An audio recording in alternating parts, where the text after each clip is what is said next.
size of the problem. The choice of a lawyer is an important decision and should not be based solely on advertisements. If a natural disaster comes knocking, how prepared is your family? You can't just close the door on earthquakes, floods, or hurricanes and hope they go away. That's why it's important to make a plan now. Ready.gov/plan has the tools and tips you need to prepare your family for an emergency. So if disaster shows up at your doorstep, you'll be ready.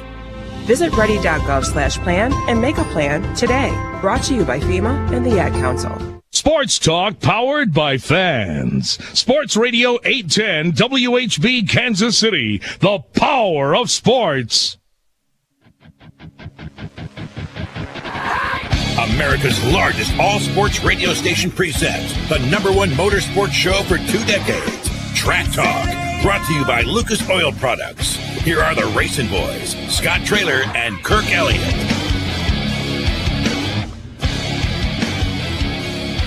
Good morning, everyone. Welcome to Track Talk here on Sports Radio 810 WHB, as well as RBN, the Racing Boys Broadcasting Network. Don't forget, you can watch our in-studio cameras live here from Racing Boys HQ. If you want to go to Facebook, Racing Boys Network on Facebook, at Racing Boys on Twitter, or you can watch it on YouTube, 3 different platforms, or you can watch it on our website, racingboys.com as well. We have got a lot to get in the show today, folks. I don't know if you've heard, but we're doing a show during the week now. I'm hosting a show called Mostly Motorsports. It airs at noon, Monday through Friday, right here from the RBN studio. And we have had a ton of great guests on. And so what we thought we would do each week is bring in some of the highlights from those guests that we have on. And this week we had a boatload of great guests on. And so we're going to play you some of those interviews that we did during the week on Mostly Motorsports. We're going to listen to some Robert Ballou, who is one of the most outspoken non-wing sprint car drivers in the country. The CEO of the World of Outlaws, Brian Carter. NASCAR Cup driver Ricky Stenhouse Jr. We'll talk to him about his run down at the Chili Bowl.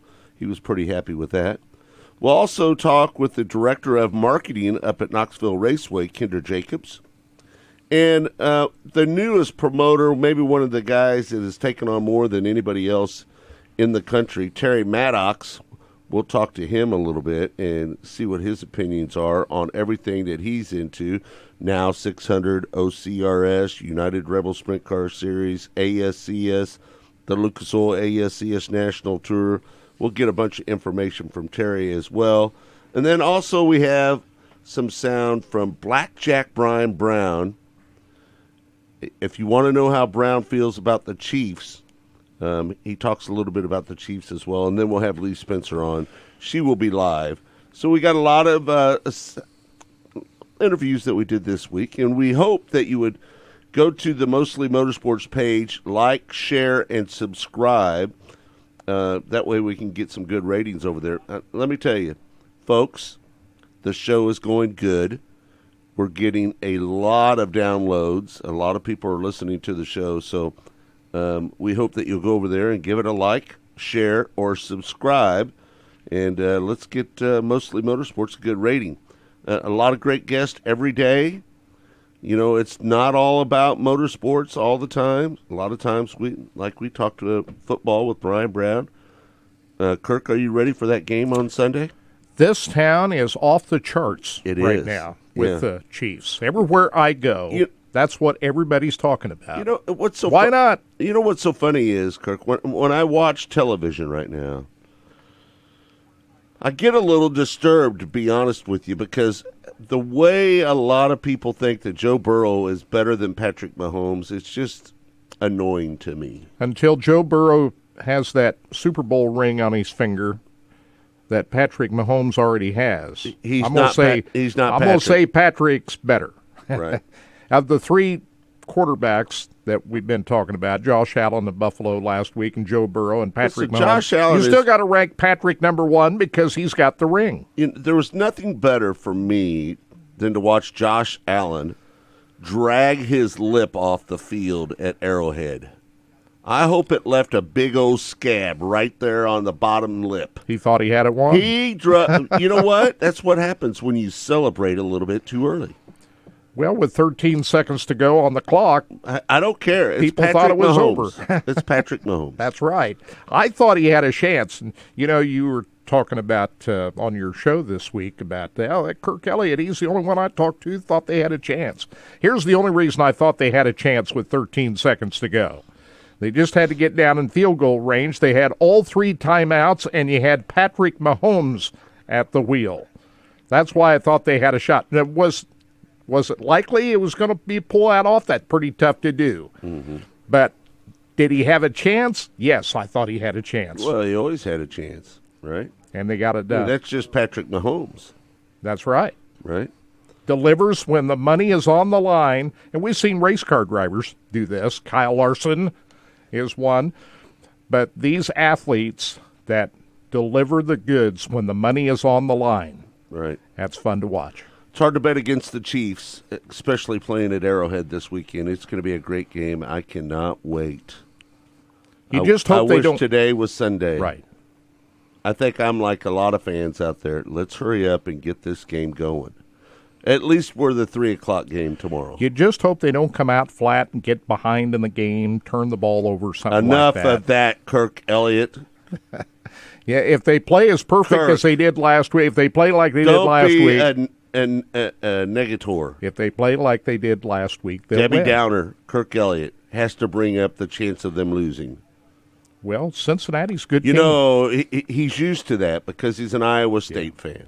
Yeah, I've been used to being. You're used to being beat up, right? Yeah, that's right. But that was fun to watch last Sunday, was it not? Oh yeah, for sure. Man, yeah. oh man, best game ever in my books. Hey, Kirk, last night we did get some racing in last night down at Golden Isles. Yep. The Lucas Oil Late Model Series was down there. Brandon Overton picked up the win. He didn't lead all of that race. At the beginning, Devin Moran was leading that. I think he led like 26, 27 laps early in that race. And Earl Pearson Jr. was running in second for a lot of that race. Well, Overton stayed there in second quite a bit of that race. He got down on the bottom of the racetrack, right. And that's what really worked for him.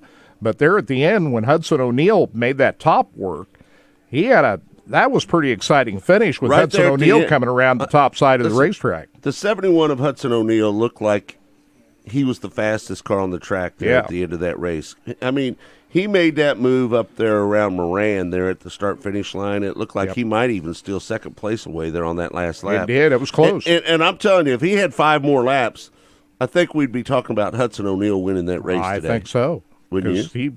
He was committed to the top side when Brandon Overton was committed to the bottom, and he was getting good momentum off that top side. And another lap, he'd have had it.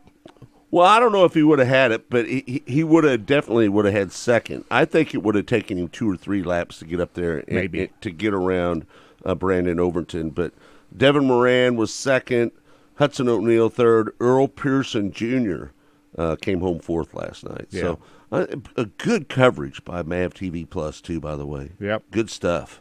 Yeah, it was fun to watch. The track was lots better shape last night than it was the night before when Devin Moran won the Thursday night show. Yeah. And pretty racy track down there at Golden Isles Speedway. I kind of like it. Yeah. In Georgia, right? Yep. What part of Georgia is that in? I don't know. Yeah. Somewhere in the south part of Georgia. There. I have not been there either, but I like the racetrack. It was a little bit rough the night before, though. Yeah. And I'm sure, this time of the year, we get a lot of bad weather. And tell me, the fast qualifier, they've got a droop rule, right? What is a droop rule? Overton I don't even know got what that is. Yeah, what a comeback for Overton, because he got DQ'd the night before. All these sanctioning bodies, Lucas Oil Late Model Series, World of Outlaws, and the Southern Series down there, I forgot the name of it right now, that Ray Cook is a big part of. They all agreed to the height of the rear deck the droop rule. I guess that was a big advantage for a lot of these racers, and a lot of people were pointing to Brandon Overton. Aha, that's why you're so good last year. Well, guess what? They got it right as far as the droop rule last night, and he still came back, qualified third, and still won. Yeah. So he felt vindicated last night that, hey, I'm not the cheater you think I am. I still came back and I don't know won what the night. droop rule is. I'm not sure either. We've got to figure that one out. I'm not sure exactly what that is. I know what it is. What is it? So I was over. Is it the interior? No, so it's like having a chain on the left rear. So what they do, it's what Mav told us. So what you do is they jack up the frame, and it's distance from like top of the rear axle to the bottom of the deck lid. Oh. So you jack it up until the left rear comes off the ground, and then when the left rear comes Did off they the ground, put the jack under the rear end? no, I think it's under the frame. Uh-huh. So you jack it up, and then whenever the left rear tire comes off the ground, Right. you measure the distance between top of the axle and the bottom of the deck lid. So it's kind of like you stick a chain on there to limit the travel. Oh. That's what they told us. So he had too much droop. Yep. It went down too far. Yep. Is that's what you're saying? And it's a new rule that, Yeah. and Brandon Overton claimed, I forgot all about that. We Well, thanks, forgot Austin. to check it. See, that's why you get the big bucks. Hey, that's right. It's kind of rare I have that knowledge in late models. Did you watch that last night, the race? I watched The highlights? Thursday night. I watched Thursday night's Thursday race. night, yeah. I caught a couple, laps of last night's race. Yeah. Well, Last night was a good race. listen, I'm gonna be watching a lot of modified and a lot of late model, a lot of NHRA this year because mostly motorsports. That's what it's all about. It's about everything. You and I are you and I a rare breed? Why is Because that? most race fans you talk to, I like the sprint cars. I can care less about late models. Late model people say, I don't like the swamp buggies or whatever they call them. Dune buggies. The dune buggies. There's this division between late model guys and sprint car guys. Right. And I grew up following all of it. I was around sprint cars early in my life, and then I followed late models. So I'm interested in all of it. I know you are too. I am too. And yeah. but you see a lot of race fans that you either like this or like the other, and nothing in between. for me, Kirk, I've never understood that. For me personally, I always raced sheet metal, right? That's Right. all I ever drove. Never drove a sprint car. I did drive a 1200 thanks to Bob Douglas one time Yep. down at Adrian, Missouri, which was a lot of fun. Wore me out, wore me slick. But I'm like you. I went to Lakeside and Riverside. They were predominantly late model race tracks, Yep. right? And late models is really what I was into when I was a kid. But once I got involved with the Hahn family and started traveling and doing what I did for the last 13 years with the Lucas Oil ASCS National Sprint Car Tour, I turned into a sprint car guy. I love sprint cars. But, my friends, I don't tell them this, but when we'd go to a lot of these racetracks, I'd watch the modifieds and the late models run because that's what I grew up on. So, yeah, I think we're a little bit of a rare breed because we enjoy just about everything. In fact, I really enjoy NHRA drag racing. I thoroughly enjoy I love that, it. man, Yeah, a lot. Love it. Yeah. When I grew up as a kid, Yeah. we went to Knoxville. We watched the sprint cars. Mm-hmm. But when my brother got into it and he built these Late model. models, we followed him to Oskaloosa, where they ran late models every week, and they ran them at the fairgrounds in Des Moines. And so late you models, drove past Knoxville to go to Oskaloosa. yeah, Wednesday nights. That's where to be. This was the greatest late model track ever on a weekly basis. Did you ever stop in Knoxville to eat dinner on the way to the racetrack? Just the Shorty's Steakhouse in Pleasantville when it was open back in the day. That was the place to go. It was right there at the corner of 5 and 92. Shorty's Steakhouse. Really? Back in the old days. Nice. But anyway, I grew up on all of it back then. Late models were big in Iowa. But so was sprint cars at Knoxville. Right. And so I watched it all and grew to love it all. So I kind of look at it as a sports fan. You like baseball, you like football, you like basketball. They're different sports to me in a lot of ways, and Yeah. I just like it all. The competition of it's what it's all about. Well, I mean, that's all. Really, anybody wants to see is a good race. I became a pavement fan when I moved to Kansas City went out to I-70 Speedway, and Lakeside was pavement back in the early days. Worked out there a few years, and I became a pavement fan. I'm not going to lie to you. Those were the heydays of I-70 Speedway when it was pavement. Yep. People could talk about when it was a dirt track from 80 to 87. Wasn't all that good of racing, to be honest with you. It's good now. Yeah. I mean, with the new facility out there and what Chris Payne and Tommy Estes has done with that racetrack, it's remarkable. It's a beautiful facility. But back in the day, the old racetrack, when it was dirt, it wasn't much fun to race on. I was out there every week. I was pitting for Billy Deckman at the time, and not much fun, really. Kind of run up at the top. It was rough and rugged. They didn't really know how to prep the track back in those days. Yeah. Yeah. So. Yeah, but drag racing. You brought that up here a little while ago. Right. I became hooked when I went out to KCIR. This after I moved to Kansas City, 1986. Went to KCIR for what they called the Summer Nationals, and Don Garlitz showed up with his Swamp Rat. And I had never seen a nitro car go down a drag strip before until then. And after that Sunday, it was kind of a long day out there with all the cleanups and everything, watching Don Garlitz and the other nitro top fuel cars out of KCR, I said, hey, this is cool. Well, I was out at KCIR one time when Shirley Muldowney and Don Garlitz raced each other. Yeah. And then they shut them down at the end of the track. They restarted them, and they drove them back up to the start-finish line and shut them off, and all the crowd came down. I heard you tell that story. I wasn't there that day, but it was a great how weekend. cool is that? And at KCIR, you're right up on top of the action. Oh, man. Back sure. then. Man. I mean, that was awesome. You remember those days, Tom? Yeah, and one of the last times I got to go to KCIR for an actual event, it got rained out, and they brought the helicopter out on the and tried to dry it, and they got it all dry, and then the rain came again, and we sat there all day. I think it might have been a special with Big Daddy had brought back one of the mongoose Swamp Rat. Yeah, Swamp Rat. And I was out there because they had a factory Hemi in it. They did, and Right. Frankie was there as well because she used to do grudge nights for us. Wave the flag for us Frankie Hutchison. on KY 102. The remarkable mouth girl. That's right. And so she was there doing a remote for the show, and we stayed there all day just waiting and waiting because never happened. And I think it wasn't but a couple years later that was it.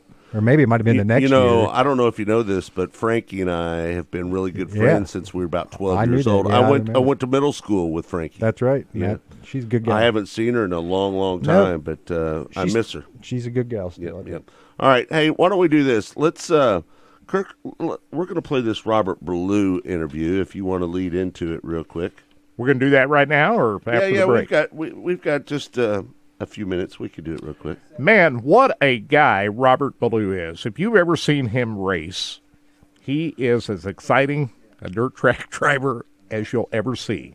And Robert Ballou was on Mostly Motorsports with Scott Traylor this week. Very fascinating interview. We'll play a portion of it right here. And here is Scott Traylor with Robert Ballou. That day that you did that at Lakeside Speedway, was that the first time you'd ever done that, put all four wheels up in the fluff and just smoked everybody like that? No, I think I had done back in the day, I say back in the day, probably 2010 or so, Kokomo Speedway, and even prior to that, probably 7, 8, 9, Kokomo Speedway used to build a curb about 3/4 the way up the track, and guys like Brad Sweet, when he was driving for Yaley and stuff, they would, or me and a couple other guys, Darren Clayton, we'd all try and, if you could make 30 laps above the cushion, you would win, but it wasn't the easiest thing to do. Yeah, for sure. But that particular night at Lakeside, in the heat race, I had went up there one lap, and I'm like, oh, this is so good, I can't show my hand. I think I did it after the checkered, and I'm like, this is where I'm going. So I knew from before we even pushed out for the feature where I was headed, and I didn't think anybody was creative enough because it was so slick below it because it had rained and whatnot that I had my game plan, and it just happened to work out perfect. Yeah. Let's go back, but we'll talk USAC here in just a moment because you're a past national champion. But I want to talk about the old TNT days when Emmett Hahn used to have that touring topless. That was great. That was good times, wasn't it, man? And those races paid some pretty good money. Yeah, definitely. Yeah. Maybe now that they've backpedaled or sold off to what Terry, I guess. Yeah. Maybe that'll happen. Maybe we need to talk. Know. Maybe we need to talk Terry into doing it, right? Yeah. He obviously seems to have plenty of energy by watching him at the Chili Bowl. Maybe that's something that he would go for. What about this new World of Outlaw Extreme Sprint Car Series? Are you planning on running any of those races? They've got 2 races down there in February.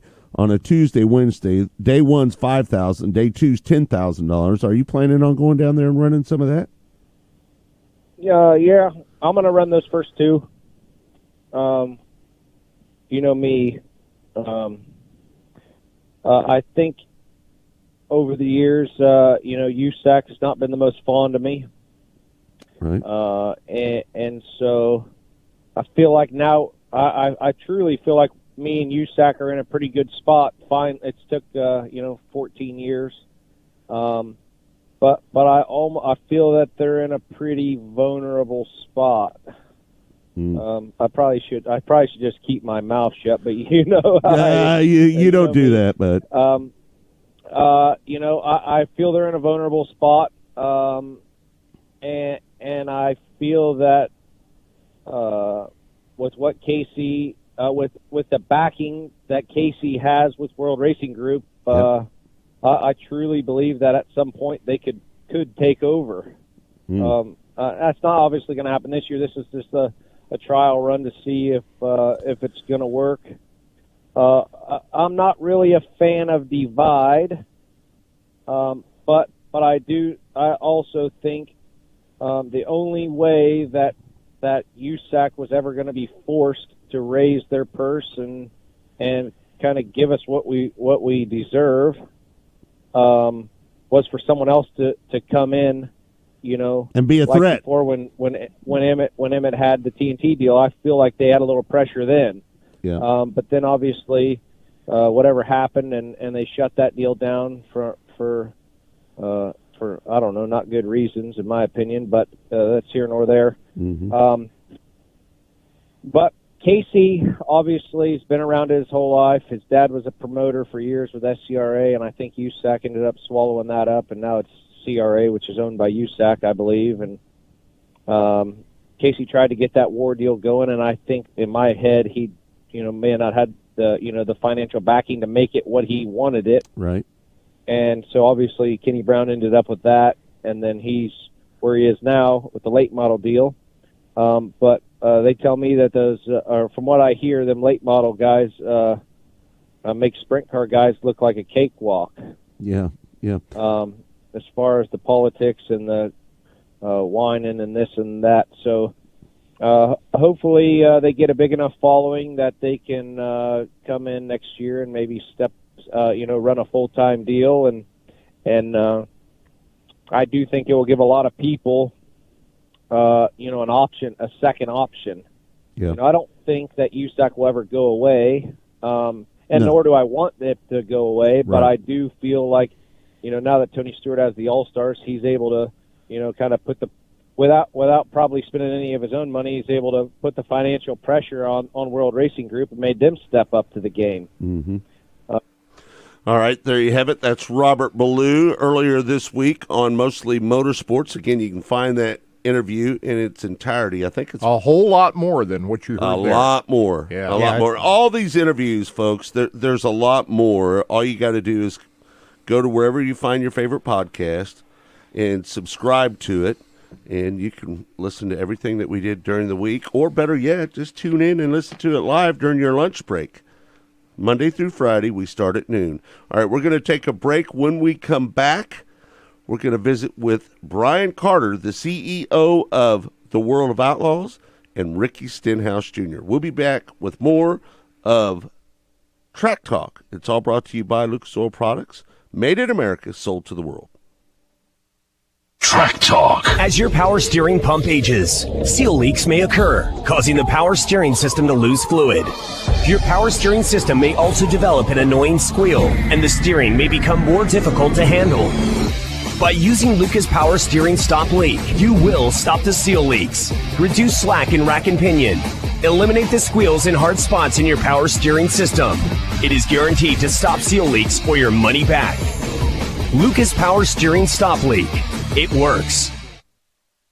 Hey Kansas City, it's Jeff Briggs with Victory Chrysler Dodge Jeep Ram, home of the Victory Effect. Our pledge to drive down vehicle pricing for the city we love. The Start Something New sales event kicks off 2022, and interest rates remain close to all-time lows, plus trade values are bringing more than ever. It's a great time to buy. We know it's hard to find a replacement, but did you know if you custom order a new vehicle at Victory, you get to play best ball with the factory incentives? That's right. Get an accurate upfront price quote when you order today, and if the rebates are better when the vehicle arrives, the extra savings goes right in your pocket. It's a simple process, and we can show you how easy it is to customize a new vehicle and have it shipped directly to you, complete with your name personalized on the window sticker. And don't forget, if you have a trade, we buy your car at top dollar regardless of if you purchase a new vehicle from us or not. Visit us at Kansas City's only automotive outlet mall, the Legends Auto Plaza, on the southeast corner of 435 and Parallel, just east of Nebraska Furniture Mart, or online at victorymotorskc.com, where our first price is better than their last. Hey guys, it's Grunny here for my friends at CBD American Shaman. Man, I love football and I love big scores. When Kansas City scores, you score big at your local CBD American Shaman stores the day after the game. If Kansas City puts up 30, it's 30% off all the next day at your local CBD American Shaman store. If they put up 50, you got it, 50% off all the very next day. Now that's a big win. CBD American Shaman. Life is so much better with the feather. Your Kansas City Acura dealers are partnering with quarterback sensation Patrick Mahomes in support of his charity, 15 in the Mahomies, a foundation dedicated to improving the lives of children by focusing on health, wellness, and providing resources for communities in need. Test drive any Acura at J. Wolf Acura and J. Wolf Acura of Overland Park, and they'll make a donation on your behalf. Plus, you'll be entered for a chance to win a Patrick Mahomes jersey. Shop, save, and make a difference at your Kansas City Acura dealers. Worried about some serious weather 60 coming this seconds, way? fellas. KC weather can wreak havoc on your roof, and small problems can become big problems fast. The Shamrock Roofing team is here to help. Whether you are catching an issue before the storm or need help with damage after, our highly trained Shamrock team is here to help. Call Shamrock Roofing today at 913-850-6556 or shamrockroofer.com, and we will get a member of our team out to help you within 24 hours. Shamrock Roofing, where one call does it all. Saturday at midnight, our special Chiefs-Bengals AFC Championship pregame begins on Sports Radio 810 WHB. At 9 a.m., fire up your tailgate with Soren Petro and the Central Bank of the Midwest pregame show. At 2, it's on. The Chiefs and Bengals with Westwood One's live coverage of the AFC Championship game. Then we're back with Kansas City's best postgame show and the NFC Championship game on ESPN Kansas City. It's all on your home for the NFL playoffs and Super Bowl 56. Sports Radio 810 WHB.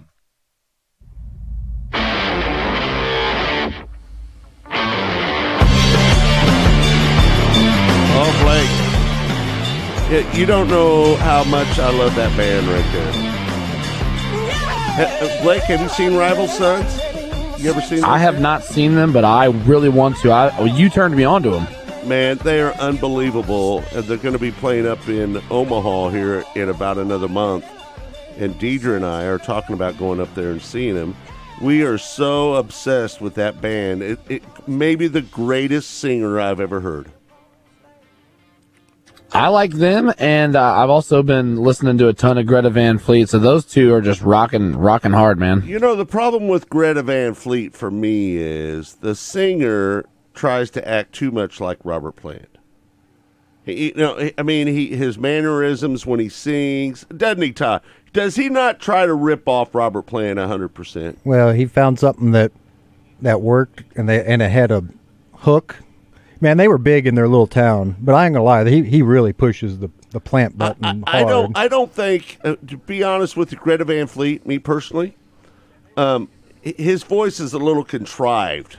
Yeah, it's more of a. See, I think some people compare him to Robert Plant, but if you go back to listen to early Geddy Lee, the first album of Rush, man, it's a whole lot like that too. A bunch like that. So, yeah. And the new band for you guys to check out, Joyous. I've been preaching them, Joyous Wolf, and if you like Rival Sons and Greta Van Fleet, Joyous Wolf. Joyous Wolf. And Blake, you'll dig it, man. That's your next new Royal Blood. I like. That's all the same stuff. It's all. But these guys, and it's all old the school, same old genre, school right? rock and roll with hooks and leads, and no auto tunes. Not a lot of keyboards. Just a couple guitars. Yeah, pretty. Well, I'll tell you what. I'm about to find out. Yeah, right. You'll dig them, man. Right, that's good. We all hate auto tune, right? Nobody likes the auto-tune. Nobody likes auto-tune. Right. Okay. Well, I like all the same music you do. That's all cool stuff. You bring up Geddy Lee of the old Rush. I remember seeing them back in the day. I saw them in the 70s. A couple, 3 times back in the 70s. The 80s. Yeah, Alex Weiss, but his, Geddy Lee's voice isn't the same as it was. No, but you know what? He's like a key down from what he used to is a key sing. down, and that, unfortunately for him, he thought he could hold on to that for. Well, here's what he probably didn't ever figure: he'd still be playing this type of music 50 years later after he wrote all that stuff. It's so crazy. Alex Lifeson on guitar and Neil Peart on the drums. Only. O'Neill's no longer. Yeah, there's a couple bands doing some full-on Rush concerts. Oh, really? What was the name of that album? 2112? 2112? Yeah. Grace Under Pressure. Those are two good albums. albums. A good one. Moving Wind. So this is kind of what mostly motorsports is during the week. Now that we've chased off all the race non-rock fans. Don't go too far. We've got some serious racing interviews coming up right now, so don't go nowhere. All right, Kirk, you want to lead us into our next one? Brian Carter is the CEO of the World of Outlaws. We were talking a little bit earlier about USAC. Levi Jones competition. I wonder what USAC's going to be like with that Levi Jones. Well, in the World of Outlaws side, Brian Carter's got things running pretty well. We all remember when the World of Outlaws started, when Ted Johnson started the series, and he built a big brand up. Well, Brian Carter's doing a great job of marrying all this together, Dirt Vision, expanding the audience to the new Extreme world Series, with midgets and non-wing sprints. All these other series coming in. And Scott Traylor on his Mostly Motorsports show this week talked with the CEO, Brian Carter of the World of Outlaws, World Racing Group. Interesting conversation. Here it is. Nature could have treated you a little bit better down there last week, huh? Yeah, we had our hands full. We try to do everything we can, and Mother Nature had a different say last week. It was wet. It's been wet for longer than it needs to be in Florida, and it's wet today too. So we've got some progress to make on the racetrack, but we've got everything, all hands on deck to get that done. So we could have had a better hand, but you play what you got, and I think we were faced with a situation where we need to keep the guys safe and entertain race fans, and both were going to be kind of questionable. So we decided we would, restack and go a different day. Yep. So it was one of those weekends that nobody wins, the fans don't win, the racers don't win, and the promoter doesn't win. It's just try to get out of there and get on down the road. I say this all the time, Brian, that it's most important to take care of the fans in the grandstands when you go to a race. It's just like when we were talking about the Chili Bowl. We went late on Saturday night, but if we wouldn't have worked over that track, the guys were already talking about it taking a little bit of rubber during those B mains.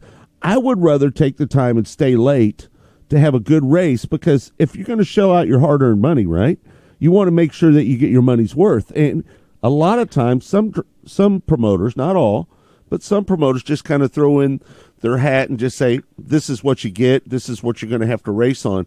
But isn't it important to really make sure the fans are satisfied and have a great experience before they leave? Yeah, the fans first. It's we want to make sure we put on a good, entertaining show, and it's going to be for the race fans. My job is to sell full grandstands. So the promoters that are buying our races, or as we're promoting shows, I want the grandstands full. And you do that by entertaining race fans on a consistent basis and giving them a product that's different than everything else. And that's our commitment to it and to the fans out there. So whether we want the fans in the grandstands having a good time and put on a good showing now that we have control of live TV too. So it's a huge balancing act, and sometimes I I get grief from the racers, I get grief from the fans, but all of it's a balancing act to try to put on the best show you can for as many people as possible, and keep doing it. And it's a challenge. It's a big balancing act, and the fans first, and then everything else. If you keep the fans happy, everything else will follow. How important is it for Dirt Cup to go back to 410s? You know, they took a hiatus there for a little bit and ran 360s for several years, but now they're going back to 410s. There's big money on the line. You see how much money Kevin's spending up there on that racetrack and all the capital improvements that he's doing at Skagit. How important was it to get that race back as a 410 race? Well, you know, I said once before, the World of Outlaws' success is dependent upon a very strong regional program. So with what Brad and those guys, Brad and Kyle are doing at Chico, and what's happening with the series out there, the alignment of the rule book, the alignment of the tires, the reinvestment of what's happening in Skagit, all that is going to, in my mind, rebuild that 410 West Coast contingent, and that's going to be really, really great for not only for the West Coast fans, but for the fans when the World of Outlaws come through there. I'm looking forward to seeing a rivalry that's used to be like what I remember growing up in the 90s and the early 2000s, where you ran out there in California and Brent and the boys handed your hat to you before you left. Mm-hmm. And I see a lot of that starting again, and that gets me excited as a sprint car fan to see that resurgence. And candidly, it has to happen at the facility level and the series level, and I think that the response will be the same. The 410, there's enough 410 racing, great 410 racing, good paying 410 racing, that when the racer's making the decision as to how he's going to invest in his team, they're going to invest in some 410 so they can come in and participate in those big events, and that's going to be good. Bodes well for the next 3, 4, 5 years for sprint car racing on the West Coast. Yeah. Lakeside Speedway, one of my favorite tracks that I've raced at for several years. Coming back to Lakeside this year?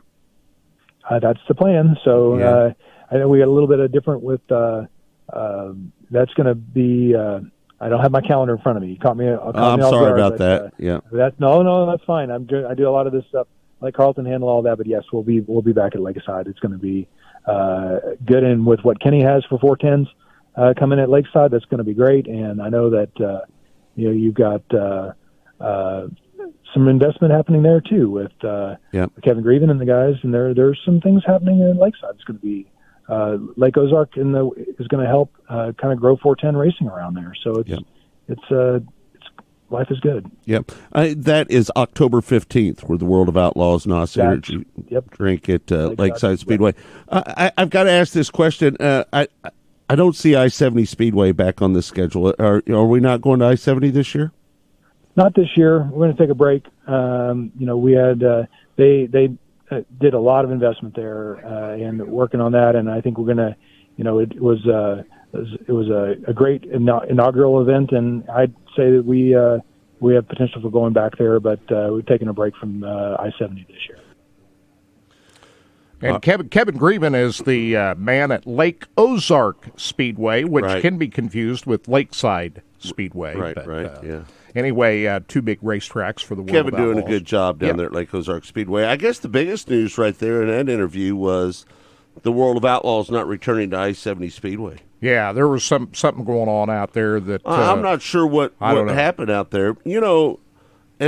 As that interview, you don't hear the entire portion of that interview, but I said right after that comment about I-70 Speedway, I said, a lot of times the World of Outlaws, they'll come into a racetrack, run one race, right? And then take a year off and then come back and kind of create more enthusiasm about going back to that same racetrack. But do you really think that's the reason why they're not coming back to I-70 Motorsports Park this year? I don't know what the reason is. We don't know the full story out there, but when they first came out, they were supposed to be the year before, but the track wasn't completed yet. So it was the last day of April, first day of May, or it was right around the end of April last year. They were here for 2 nights.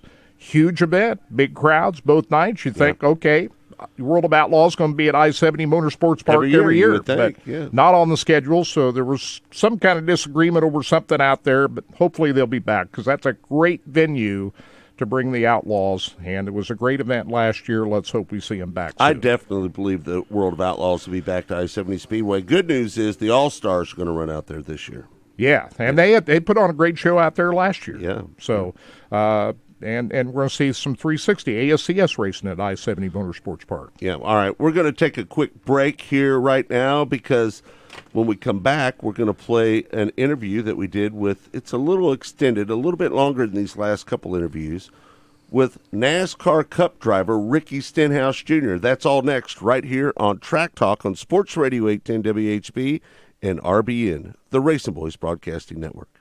Track Talk. Next to your vehicle's engine, your transmission is the most important component of your car.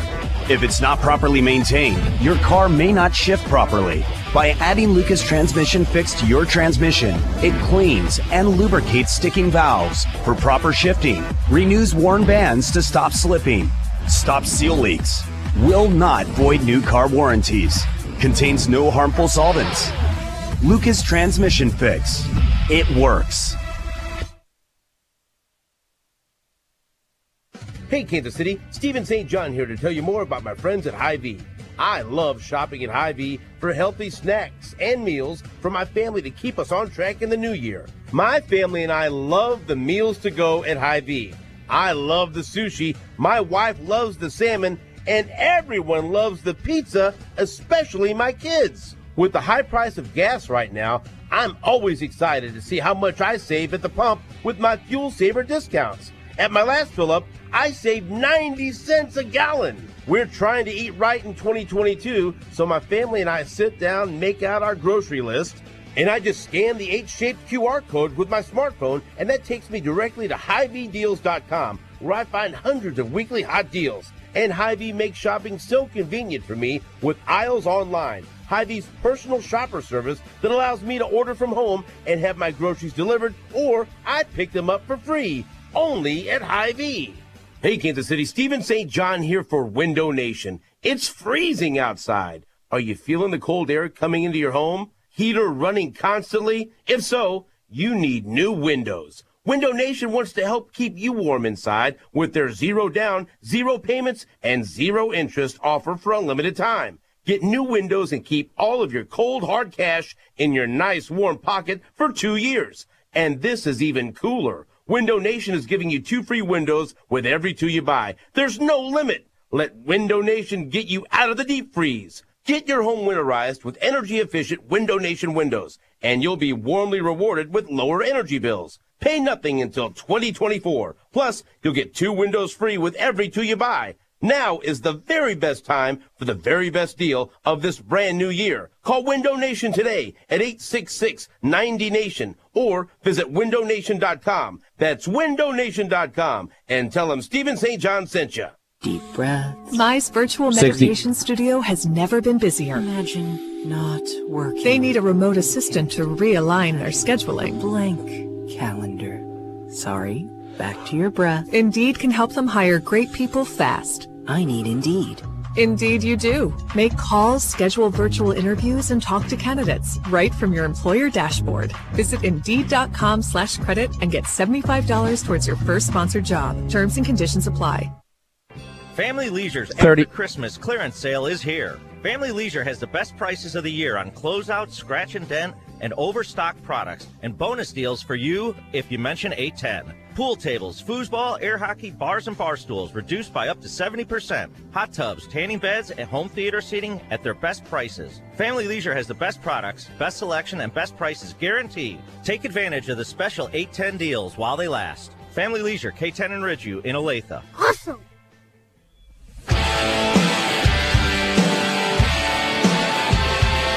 Welcome back to Track Talk here on Sports Radio 810 WHB and RBN, the Racing Boys Broadcasting Network. It's all brought to you by Lucas Oil Products, made in America, sold to the world. Kirk? Ricky Stenhouse Jr. returning to JTG Doherty Racing for 2022 season, and Scott Traylor spoke with Ricky Stenhouse Jr. yesterday on Mostly Motorsports. All right, welcome back to Mostly Motorsports. I'm Scott Traylor. It's all brought to you by Lucas Oil Products, made in America, sold to the world. Let's bring in our next guest. a top 10 finisher at the Chili Bowl Midget Nationals, Ricky Stenhouse Jr. joins us on the show. Ricky, how you doing? I'm doing great. How are y'all? Hey, man, I'm doing pretty good. First of all, we can't start off without not talking about the Chili Bowl, man. You get locked in. No doubt. On Friday night, man, you run second. You know, Grant, he beat you, but that's okay. You were locked in. You got that second spot. That was a big accomplishment for you, wasn't it? It was. I was definitely bummed, that we didn't get the win. I felt like we had a better car than he did. Obviously, he got around us early, and we lost, kind of the lead and control of the race, which I felt like kind of set us up that we had to get on offense, a little earlier than I wanted to, and so. Our car rolled the bottom really well all night. And, when the top started getting treacherous in 3 and 4, we had a couple restarts there, and I thought I timed it perfect. And I did until the caution came out. We took the lead down the front stretch, and I think one more car needed to clear the start-finish line. And that lap would have been completed, and then we could have restarted as a leader, which would have been nice. But, all in all, it was a fun race, and definitely one of those that you'd like to have back. But on the other hand, you were glad to be locked in and not have to run the B on Saturday. We've been talking about this race for the last couple of weeks on Mostly Motorsports. How technical that racetrack was, right, man? If you tried to cheat it in there and get up against that curb, you were going to throw that front end most likely, right? Because we saw a lot of guys do that. How technical was that racetrack? It was technical all night, all week. I felt like they did a really good job of keeping the racetrack pretty consistent. And so, watching all week, like, I kind of knew what to expect come Friday. And right. I knew at some point the top was going to get too treacherous to run, and which would bring the bottom back into play, even though there wasn't a lot of moisture on the bottom. And so, the guys that won the races definitely ran the top better than everyone else. And so, it's something that we've been talking about in the CMR camp, is just how do we get our cars better on the cushion for us, because we roll the bottom really nicely. So, the top's going to be similar to that really every night, every year that you go to Chili Bowl. So right. We just got to come up with a little bit better package to run the cushion. But it's definitely treacherous, but really like how consistent the track was all week. Yep. We're visiting with Ricky Stenhouse Jr. He's a NASCAR Cup driver as well as an open-wheel driver. We prefer to call you an open-wheel driver, by the way. Just so I like that. That's good, too. Yeah, for sure. So were you a little bummed out with your finish on Saturday night? You started 10th, you run 9th, but were you disappointed with that? I was a little disappointed. I felt like we had maybe a 6th place car. I don't think we were much better than that. Like I said, we rolled the bottom really nicely. The beginning of the race, I ran the top a couple laps and tried to pass 2 or 3 and get back in line, and actually ended up giving up a few spots and falling back to, I think I fell back to 12th at one point. And so to, get back to 9th, I felt, happy about that, but definitely felt like we had a, 6th or 7th place car there. If things would have felt a little bit different, but all in all, a top 10 at the Chili Bowl is definitely nothing to hang your head about. Right. You always want to do better, and always want to compete for the win, and obviously get a golden driller. So that's always our goal going into it. So when you don't do it, you're disappointed, but all in all, you look at the whole week, I would say we had a successful week. It was kind of cool to see a smaller team like Tanner Thorson pick up the win. He kind of crew chiefs that deal, right? You're taking on the likes of all these mega teams. We know who they are. 15 cars per team. When you see somebody like Tanner Thorson go up there and pick up that win, that's kind of satisfying, isn't it, a little bit? Yeah, it was really cool. I was talking to him before the race, and I felt like, I told him, I was like, hey, I feel like you're going to win the race. Like, his car's been really good there for the last, 5-6 years. Obviously he said he works on it himself, and no matter what team he's at, obviously his car still, has the speed and capability of going to win that race. And so, I think it was just a matter of time before he did. So, one of those cars that ran the cushion really good and ran the bottom good as well. And, I feel like, for us to get better, we're going to have to figure out, a package in our car to run the top better. So, just some things to work on, but definitely cool to see somebody else win. Yeah, you're watching Mostly Motorsports. I'm Scott Traylor. We're visiting with Ricky Stenhouse Jr. I've got to talk about the new Cup car that's coming out. I was down at the PRI show, and I'm not going to lie to you. I used to own an ARCA team back in the day, back in the 2003. Clint Boyer drove for me, runs second down there in Nashville in my car. And, when I look at the chassis of the new car, I scratch my head. I look at how the rack's way up in the air and how you got these bolt-on front stubs and everything. I'm a little concerned, and I think a lot of people are, a little concerned about being able to get all the parts that it's going to take to repair these cars. You look at the two races that you start off with, L.A. Coliseum, and then you go to Daytona. Those are two places where you can tear up some stuff, right? Definitely can tear up some stuff, but I think the Coliseum will be it's a short track race. I don't think, I sit here and say this and it could be complete opposite, but I don't think you'll see any major, significant damage. I mean, I've seen some cars so far, at our tests, spin, hit the wall, and, they're still testing that same car, later that day or, even the next day. So, I feel okay about the Coliseum. Obviously, Daytona, big calamity can happen, and right. You always kind of expect that, and you're prepared as a race team for that. And it's been tough getting parts, but I feel, talking with my guys, being in the shop, I feel really comfortable about kind of where we are as a race team, and the preparedness of what our guys are doing with our race cars. So they've got confidence that we're in a good position.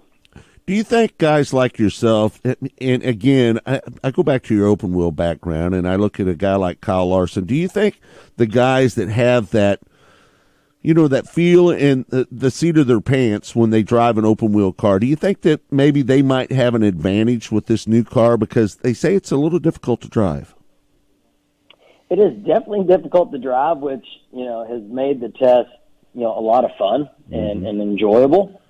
So, yeah, I mean, I think adapting, is something that I'd say us dirt racers do really well, adapt throughout a race and, adapt different driving styles to fit that racetrack or that car. And so, definitely could be a benefit. Still just so far I've seen at the test, I mean, you got to get your stuff dialed in. And, it's a common car, common chassis, but there's a lot of little setup differences that you can do that make a big difference. And we've seen it at the test so far. A team struggle on the first day of the test with speed, and then all of a sudden, what they learned that day and what they changed in their car overnight, and they have a lot more speed the next day. So, I think the teams are going to, continually learn, how to make this car go fast. Yeah, for sure. Ricky, I know that we're limited on the amount of time that we have with you. We want to thank you for joining us here on Mostly Motorsports. I got to ask you, who are you pulling for in the NFL games coming up this weekend? Do you have a team favorite that you're pulling for? I don't really have a team favorite. I know this area is definitely pulling for the Chiefs.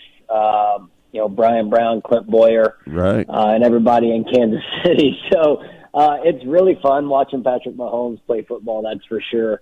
For me, I think I look at kind of who's left in with these four teams, and I think it's cool what Joe Burrow has been able to accomplish so far at Cincinnati. Who I feel like the team's kind of struggled over the last 6-7 years. I think Long that's time. really cool. Yeah. Matt Stafford, I think, seeing him get opportunity, a different kind of, just a totally different organization and team and different,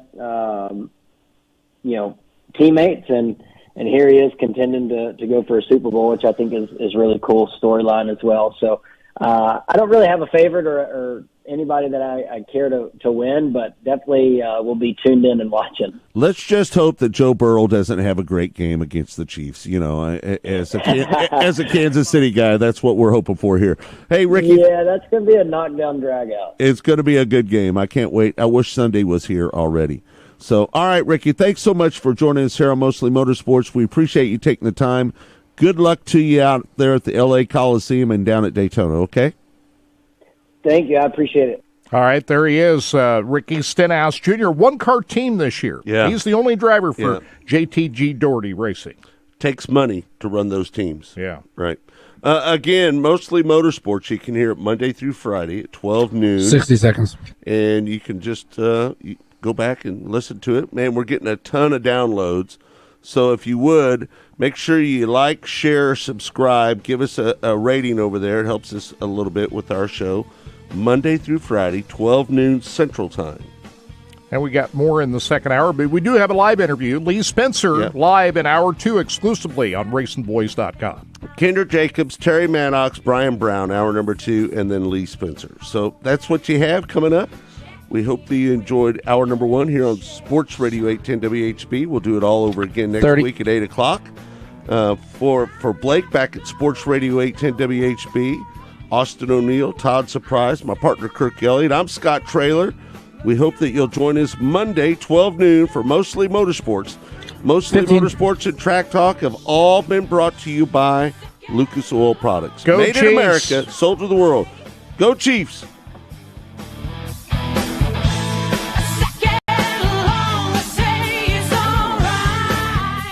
Thanks, my man. At Robert Brogdon's Olathe Kia. Good stuff, fellas. Sorry to cut you off like that. No, it's perfect. They're offering Rob, a 90-day money-back guarantee have a with good no week, mileage brother. restriction.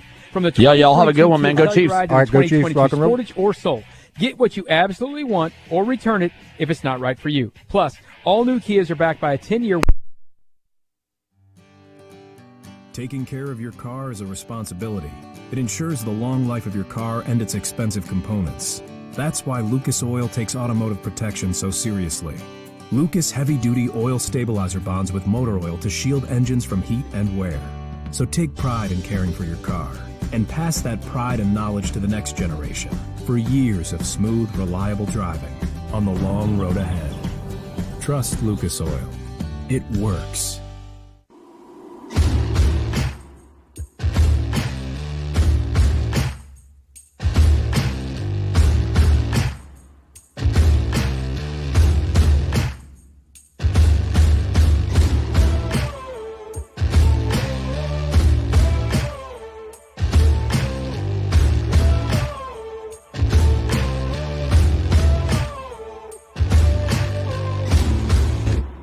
One of the main reasons for poor vehicle performance is a dirty fuel system.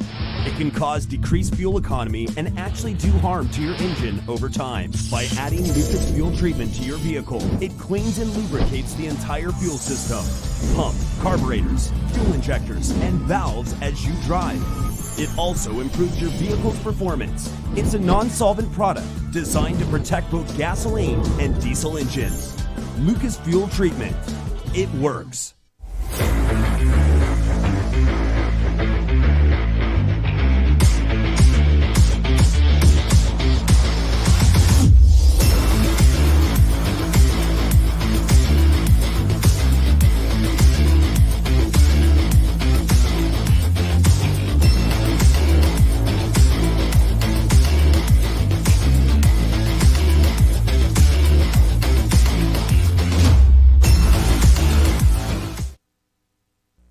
Rod End Supply is involved with a variety of motorsports as well as industrial applications with many different types of products. Since 1989, Rod End Supply has provided superior products priced competitively. Whether you're racing at the circle track or drag strip, rock climbing, or going off-road, Rod End Supply has an assortment of rod ends, radius rods, and specialty products to keep your equipment moving. Rod End Supply's experienced staff is ready and willing to help you with your needs. Their promise is to continue to provide a superior product with superior service so you can stay in front of the field no matter what it is. To learn more, go to rodendsupply.com. Spirit Specialty Sportswear in-house. We do all of the screen printing, all the embroidery. We do some vinyl. The other add specialty items like your pens, magnets, notepads, calendars. You can actually buy that, build your business to make it larger. We have the largest screen printing process and the largest embroidery anywhere around in the area. We can do stuff all the way from your school clubs to sports teams, a professional look in the office. If you can imagine it, we can do it for you. There is less than 1/100th of an inch of motor oil protecting your car's engine. Friction and heat causes engine oil to experience thermal breakdown, weakening its ability to protect the engine and its parts. Lucas Heavy Duty Oil Stabilizer is specially formulated to resist thermal breakdown, protect vital engine parts, and extend the life of your engine. It also stops smoking, knocking, and oil consumption in worn engines. Lucas Heavy Duty Oil Stabilizer. Keep that engine alive. Alumatech Products is the premier aluminum cabinet company as well as custom aluminum trailer manufacturer. They specialize in custom cabinetry and production units. All the cabinets are built in-house by exceptional craftsmen. Alumatech Products also offer truck caps that are built from the ground up, starting with a framework all the way to a complete build. The folks at Alumatech are driven to produce quality, long-lasting products through innovative design to best suit you. For more information, go to alumatechproducts.com. Missouri's must play getaway. Osage National Golf Resort. 3 9-hole courses to choose from at the Lake of the Ozarks in the Osage River Valley. Stay and play packages in our first-class condos. A beautiful clubhouse complete with pro shop and exercise facilities. A large pool for relaxation and families. The Eagle View Sports Bar and Grill. Great wedding facilities. Go online and make your tee time today. Race fans, the National Sprint Car Hall of Fame and Museum is open 7 days a week, year-round, for you to come in and check out all of the wonderful race cars on display in the museum. And our online store at sprintcarstuff.com is open 24 hours a day for you to check out everything that we have in stock for sprint car fans. Whether it's for a birthday, anniversary, or Christmas, SprintCarStuff.com has it all. That's at the National Sprint Car Hall of Fame and Museum in Knoxville. Cigarport.ca is your go-to online store for exclusive cigars produced from the best quality tobacco in the world.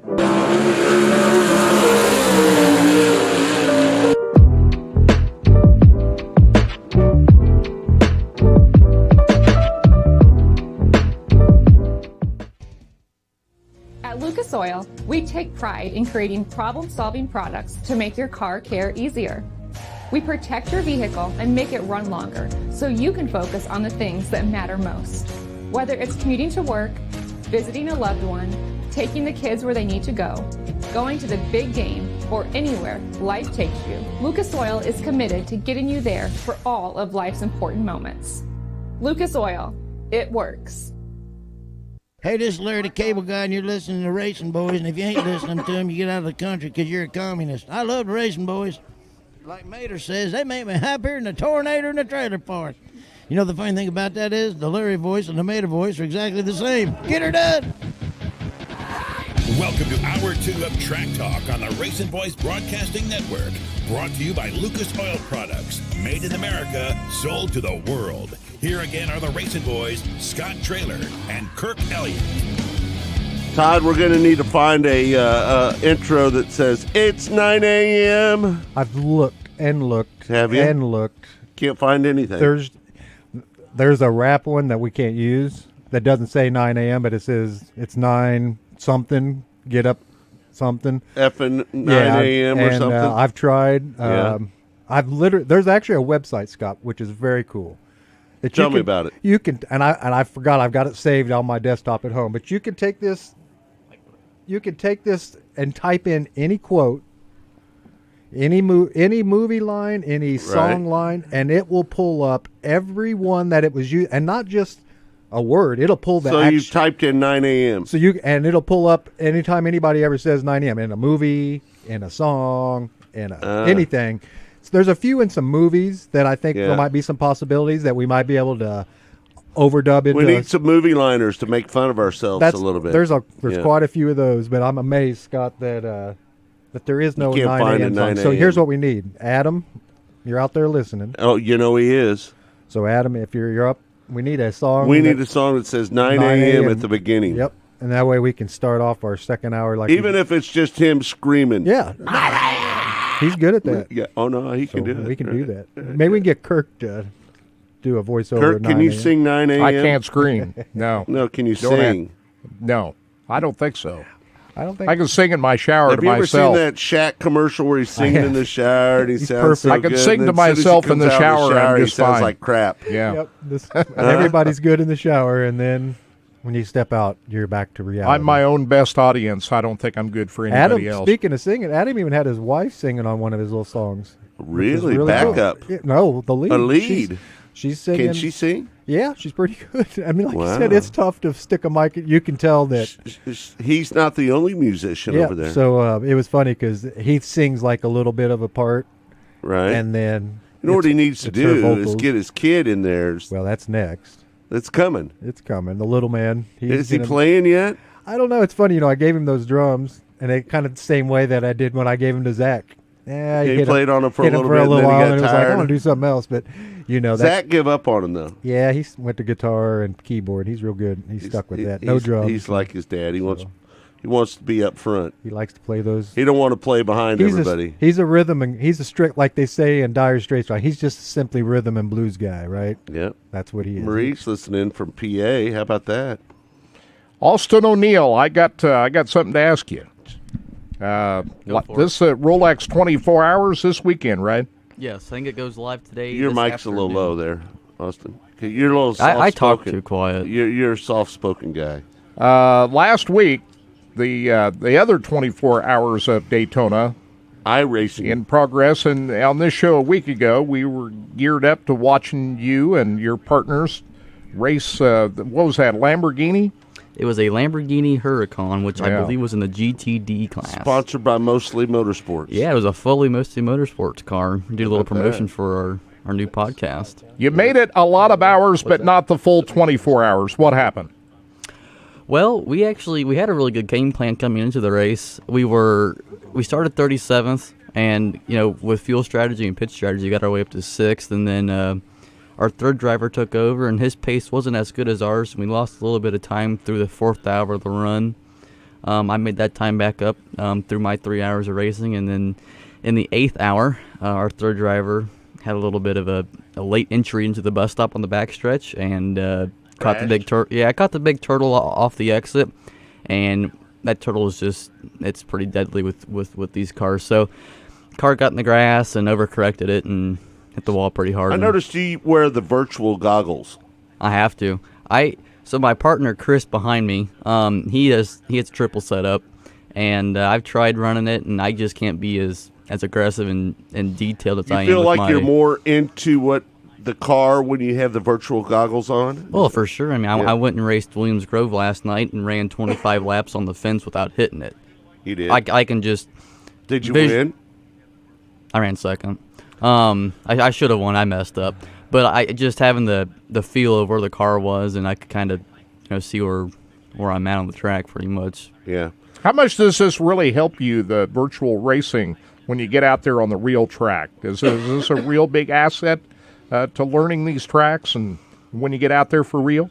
It definitely helped me when I went to Knoxville this year, just having the visuals down to the track. The way your points? Yeah, just the berm and seeing just the visuals of it pretty much. And the racing on the game is pretty close to real life, but it's still a simulation. So there's some things that don't really, translate over to real racing. But it just helps during the wintertime where I'm not doing anything, so it keeps my mind active and me just physically active and just, running scenarios throughout the race of, if this guy slides me here, what do I do to cross him back? It just keeps my racing, skill up and tuned for the season. All right, here's my real question.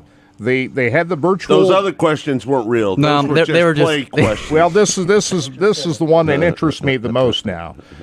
They came out with the virtual track at the Coliseum, and you say you've been on this virtual track. What's that race next week going to be like? Can you Crash, tell? bang, smash them up. What is that together? track like, and what do you think's going to happen next week? Well, it's going to be very interesting. I know I'm They're not going to tear up some stuff, aren't they?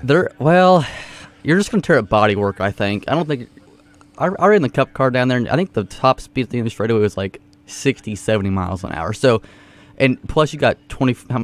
How big is the field? 24 cars. Yeah. So, you're never going to get fast enough to be going hard enough to crash the car really hard. So, I think it's going to be an okay race. I don't think we're going to have a whole lot of racing. They have a safer. Awful narrow in the corners. It's way too narrow. And I mean, the cars get down to like 25, 30 miles an hour, so it's just lugging it. And then they have a safer barrier in there, and it takes up a foot and a half of racing. And there's a wall on the inside, right? Yeah, that wall doesn't affect you too bad. It's super narrow and slow. You have to have a wall all the way around, inside and out, though. Because you're going to have people on the inside of the track. You can't have people going out there and smashing into the grandstands on the outside of the track. So, you know what it reminds me a little bit of is the temporary track they put up at Heartland Park, Topeka. Oh, 100% like long straightaways, hairpin corners. Well, if it's like that ain't good. That was long straightaways and very tight hairpin corners. Mm-hmm. That I didn't like that track that they put in. Of course, they only had so much room to work with over there with the drag strip and everything, but I didn't like that. Hey, what happens with this track? Is this a one-off deal? They just build this track and that's it? They're going to rip it out after this, or what's going to happen? That's what I understand they're going to do. Yeah, that's what I'm hearing. $1 million to construct. Well, that's all right. It's kind of like Bristol when they put dirt on it. NASCAR only makes billions of dollars every year. Yeah, they got the money, they right? can afford it. They can write it off. Right. I don't think there's a real Well, we'll issue see what about it. happens a week from tomorrow. Yeah. We're going to find out. Kirk, let's get into our interviews. That way we can get to Lee Spencer at the end of the show here real quick. I thought we were going to do her at the beginning of the show. We had her lined up. We do? I don't have her on the phone here. Oh, okay. Well, we can run one interview. Let's run this one interview, and I'll get Lee while we're done, and then we can go from there. Whichever interview you want. So who we got? Kirk just throws me a curveball there. Well, I'm setting it up, but then he wants to throw a stick in my spokes. Well, I just So I flip over my handlebars. I told Lee we'd get her on at That's what 9 he was o'clock. doing. But we can run one of these. Which interview you want to play now? Well, we're going to go with Kendra Jacobs. She is the marketing director at Knoxville Raceway. I think she's doing a great job. She does a good job. Yeah. And works for Spire. What is it? Spire Racing? Spire Sports and Spire Entertainment. Sports and Kirk, how many Entertainment. years have you I been know saying it. Spire Sports and Entertainment? How many years? I should know that. How many years have you said that elbows up award, Spire Sports and Entertainment? A lot. I didn't say it this year, though. But we still had that award, though, right? But come on. You can do better. Anyway, Kendra Jacobs was on Mostly Motorsports this week with Scott Traylor talking about the 2022 season. Lots of excitement at Knoxville Raceway. It's getting close. It's still a little chilly out right now, but I've been doing a lot of reading about Knoxville, and boy, you guys are really starting to throw the money at some of these races. You've increased the money for the 410s and the 360s. That's got to feel good to be able to go there and take care of your weekly competitors, doesn't it? Yeah, I mean, obviously, a lot of people know of Knoxville because of the Knoxville Nationals, and we do put a lot of emphasis and work into that event, but we know that our weekly show is extremely important, and we've got to keep that going. We've got to keep regular teams coming each weekend. So it meant a lot to John McCoy and the Fair Board to make this decision, and it's great to have a track and a Fair Board that believes in their weekly program. So, this was a huge moment. We're probably the highest paying weekly show in the country, the highest paying championship purse for our weekly show in the country. Yeah. And I'm glad that can continue. Yeah. I think the overall increase for all three classes was like $135,000, $134,000. Isn't that right? Something like that. Yeah. And beyond that, we also increased the winner's share of the Capitani Classic and the All-Star Circuit of Champions. So both of those things are also good for people that come in just for those two events. So across the board, we're putting more money into our sprint car program, and that was something that was really important, and glad to get it done early and be able to announce it early so drivers and teams can make their plans to hopefully come to Knoxville and compete with us even more so in 2022. Let's tell a few people the numbers out there. It's going to pay $5,000 to win and $625 to start over 17 races with the 410s, right? And then your other two classes, they're going to run about 15 races. The 360s is going to pay $2,000 to win and $325 to start. We have a young man that works here in our studio, Austin O'Neill. He's a inspiring 360 driver. He finished second in the Warrior Region points this year. There's nothing more in the world that he would love to do than to go up there and race weekly with you guys at Knoxville Raceway. And I think if you were to poll most drivers, and you correct me if I'm wrong, if you were to poll most drivers, if they can't go run with the World of Outlaws or if they can't run with the All-Stars and they want to run a 410, the next best option is to go up there and race weekly at Knoxville. Yeah, I mean, beyond the purse being great, right? It's also a great quote-unquote practice and track time to be prepared and even better when the Knoxville Nationals does come to town. So I think a lot of drivers look at that as, if I'm going to go run at a track weekly and I'm going to get really good at one track and I'm going to have the best setup and car notes for one track, then the track to do that at that pays off the most in the end is Knoxville Raceway. And, you know, you see that Brian Brown is one of the most competitive drivers every year at Nationals. Hasn't won it yet, but I think it's going to happen one of these days. One of these days. And we always have one of our local guys who you might not pick as a favorite to win the Nationals or even make the show, and every year one of our local guys does. Right. And it's because of that track time and the consistency of being on that track weekend after weekend throughout an entire season that helps them do that when the big money is on the line. Right. You know, I think Brian Brown is a great example of how much the stature of racing at Knoxville is weekly, because you look at the money that he's drawn in, right, over the years and all the great co-op dollars. You're a marketing guru, right? I mean, you're as smart as anybody in this industry about marketing. Don't you feel like Knoxville offers something that maybe other tracks don't offer? When a person goes to a sponsor and they say, hey, you know, we want to get you involved with our program, and they lay out everything that they can do for them, don't you think there's a little bonus when people tell them that they're going to race at Knoxville? Yeah, I think there's a heightened level of awareness around Knoxville Raceway. So our audience on streaming, on Dirt Vision, our audience weekly is probably higher than what most tracks will be. So yes, when you're pitching to a sponsor, you're going to pitch those numbers. I also think the engagement, social media is so important now across the board in our sport. It's just massive. And I think that you look at because of the awareness around Knoxville Raceway, our engagement is much higher on social media, and that's with fans around the world. So any company that you're talking to about sponsorship, there is more to offer globally around Knoxville Raceway than some other local racetracks, which is a huge benefit.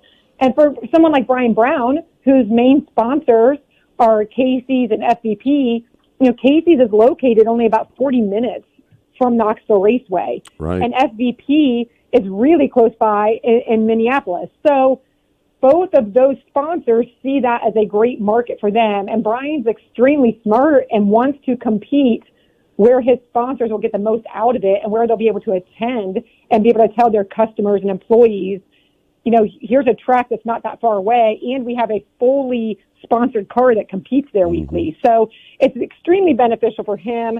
Des Moines is a great market with a lot of companies in it. And then we also have these other markets that are very loyal to Knoxville Raceway, like Kansas City, Minneapolis, Omaha. Like, these markets are great for businesses, and if you're competing at Knoxville weekly, those businesses in those cities are aware of the racetrack more than likely, and it's something that they can be there and support on a weekly basis. There you have it. That's Kendra Jacobs, the Director of Marketing at Knoxville Raceway. Again, that's on Mostly Motorsports. You can listen to it Monday through Friday, 12 noon Central Time. And we hope that everybody tunes into the show. It's been pretty good, man. I've been really enjoying the guests that we've been getting on. It's been fun, really. You know, it's a little bit of work, but it's been pretty fun, though, hasn't it, Kurt? Well, let's talk about some of the other guests you had on this week. Pat Sullivan was on Monday. Talked with him. Blake Anderson, announcer for the Flow Racing All-Star Series. And let's see, you had Brian Brown on yesterday. Terry Maddox, the new owner of ASCS, was on earlier in the week. And just some of the other guests, Stan Caesar, I-80 Speedway. So you had a lot of. So if you haven't heard, I-80 Speedway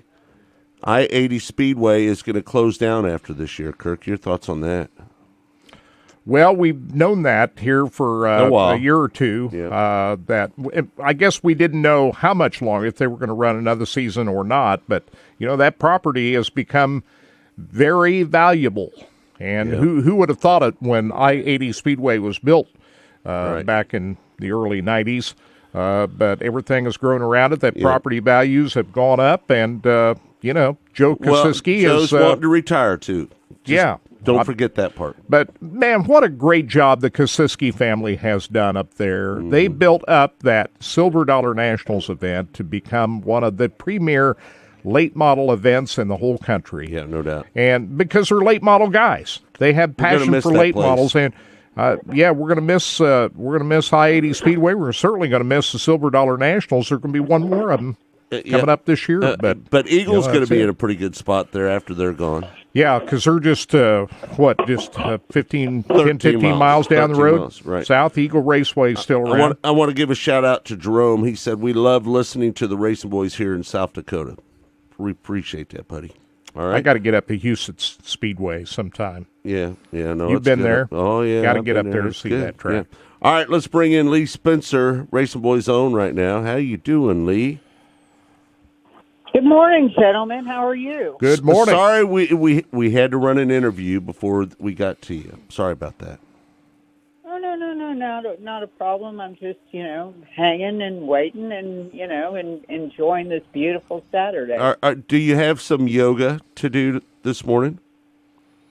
No, I'm currently in the Midwest, so I was not at my normal haunt this morning. So just kind of hanging out. How long until you get on the road and get back to North Carolina and get ready for the headed for LA for the Clash? Yeah. How long until you're officially located back here in the Show Me State?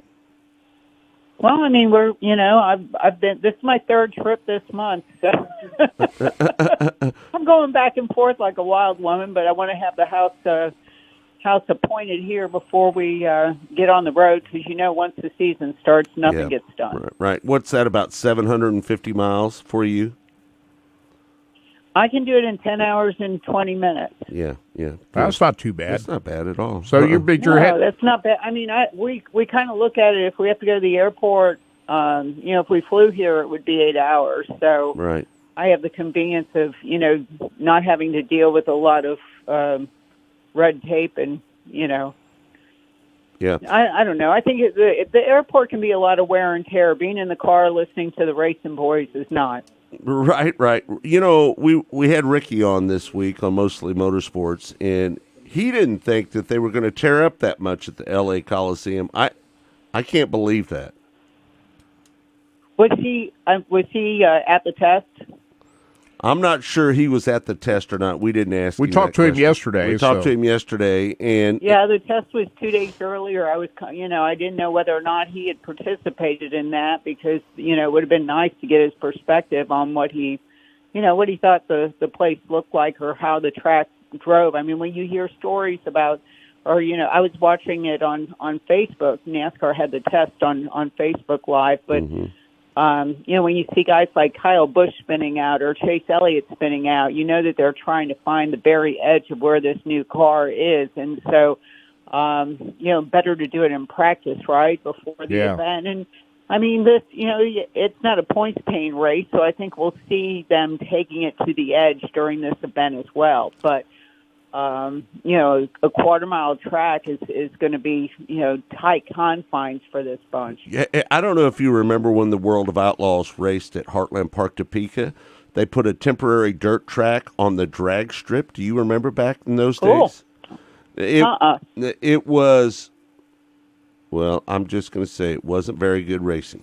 Long straightaways, hairpin corners.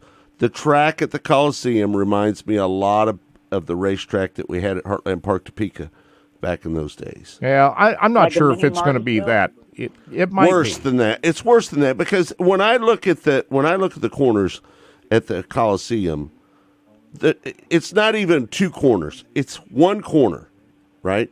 I mean, it's just a turnaround spot at the end of the straightaways.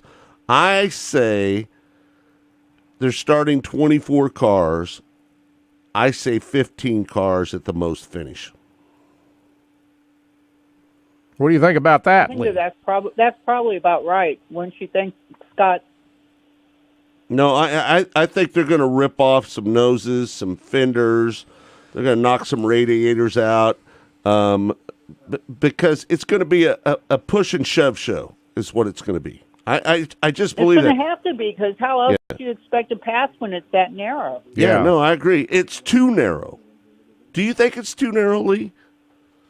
Well, I mean, I have yet to be there, and unfortunately, the initial schedule we had does not reflect the new schedule, which probably would have, should have had us there a day earlier to do the track tour with Ben Kennedy. He's doing a track tour, but they told us we needed to be there on Friday. Well, we didn't have to be there until Friday, but, you kind of have to be there on Thursday to be able to participate in the activities that they're going to have on Friday. So I'll be really interested to see what it all looks like once we actually get down and, into the Coliseum. Yeah. Yeah, it's. I mean, let's talk. There's only so much space you've got to work with inside a football stadium, so it is what it is. Fun though, right? I mean, it should be entertaining, and isn't NASCAR entertainment? I mean, that's how I look at it. That's what it's all about, really. As long as we're entertained, we could care less how many cars they tear up, as long as it's a good race and there's good finish, some good battles throughout the pack. Which there's going to be because, damn good and well that there's going to be a lot of bumping and gouging and beating people up and knocking them out of the way. There's going to be a ton of that. And that's what people want when they go to the races. People can say what they want about when they go to the races, they just want to see a good race. I say bull on that. That's just a bunch of bull. People want to go to the races and they want to see some beating and banging out on the racetrack. It's a fact.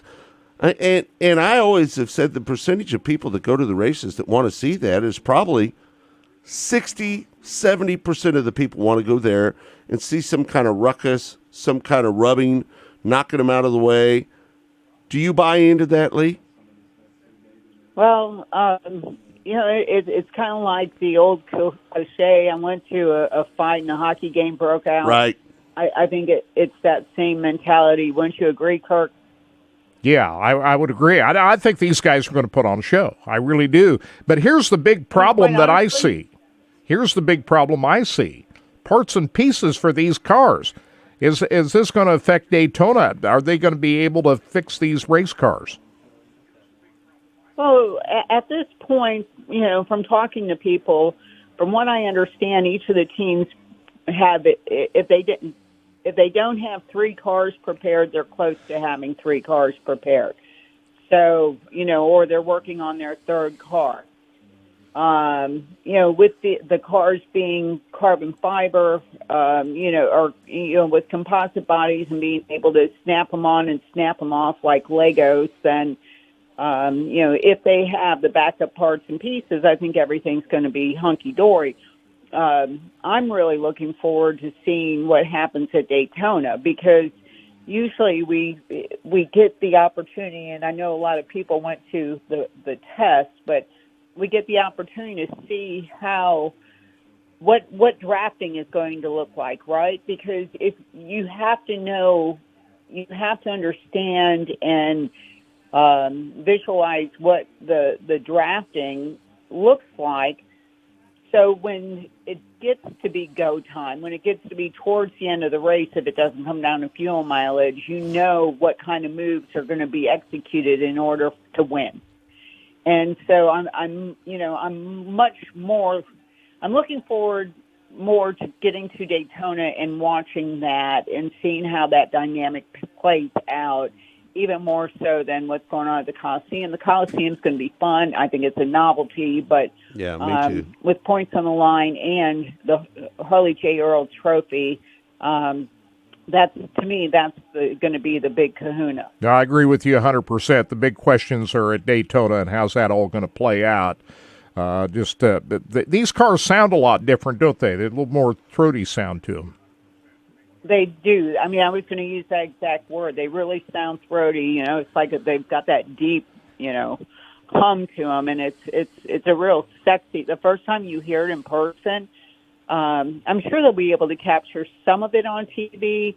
But when you have that, really deep, throaty sound, along with, just kind of, it gets in your bones, right, and shakes your body. I mean, when we were at the Charlotte test, and I went up on the aluminum grandstand that's right inside, right at the end of the front stretch, you can just, it's kind of like being at Talladega and the floor shaking underneath your feet. And, you can't replicate that feeling when you're sitting in your Lazy Boy recliner in your home. It's something you have to come out and experience. Right. Lee, you've been writing some stories about young ladies racing in the midget ranks. How important is it to get a female racer back to NASCAR at the Cup level? Oh, I think it's extremely important because it opens up new eyes. We saw what Danica was able to do with not much of an effort, right? And if nothing else, her souvenir sales will, keep her in high cotton for the rest of her life. Right.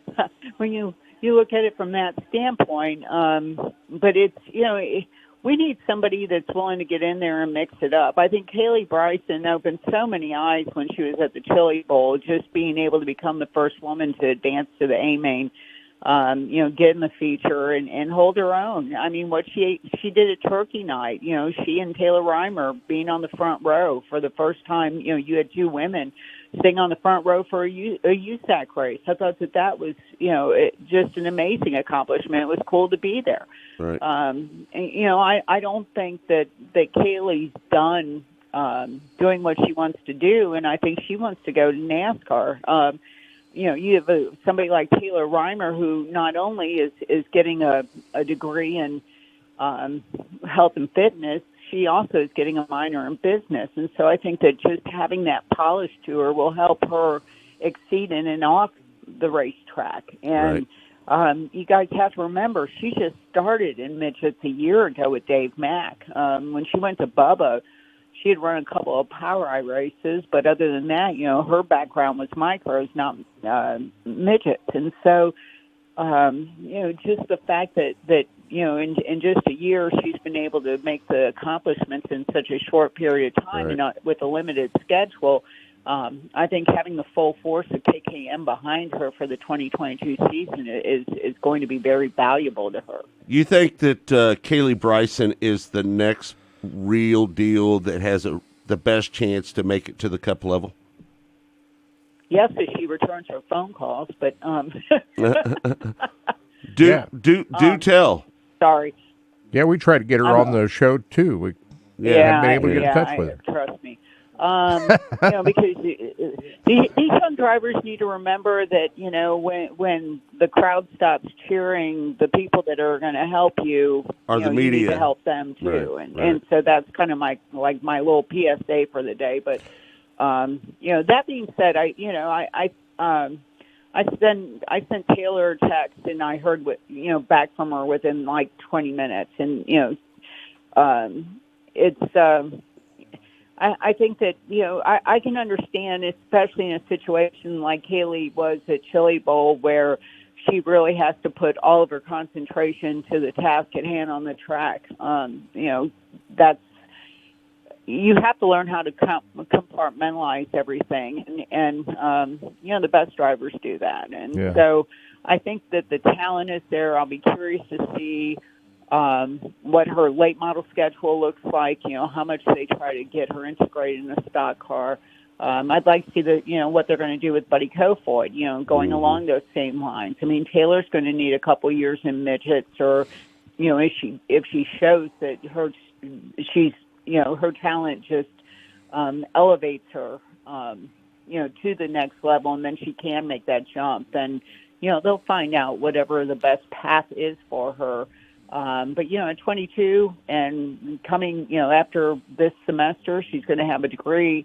She can put all of her concentration into racing. We'll see, basically what where she goes from there. Taylor's got to make a big splash. When you go over to the KKM team, you better show up and you better run good, right? Because if you don't run good in a KKM car, people just assume that you can't drive if you don't do any good over there, right?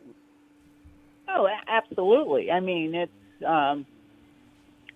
you only get a greater opportunity if you're sitting there and you're paying the bill, right? I mean, you see people, I don't know, run, I'd say mediocre, mid-pack, however you want to put it, in the NASCAR ranks and, the top 3 touring series for years because they're writing a check, with a team of that caliber. But once you get up to, Joe Gibbs Racing or Hendrick Motorsports, right, Team Penske, there better be more than just a check to, keep you running every week. It's got to be performance or you're gone. And so I'll be really curious to see how she performs, but she really has nothing holding her back. Hey, there's another young lady I've become a fan of, Jade Abedisian. She won that $20,000 out at Sweet Springs here a couple of years ago. Yep, Look she's out pretty for good. her. She's pretty good. Yeah.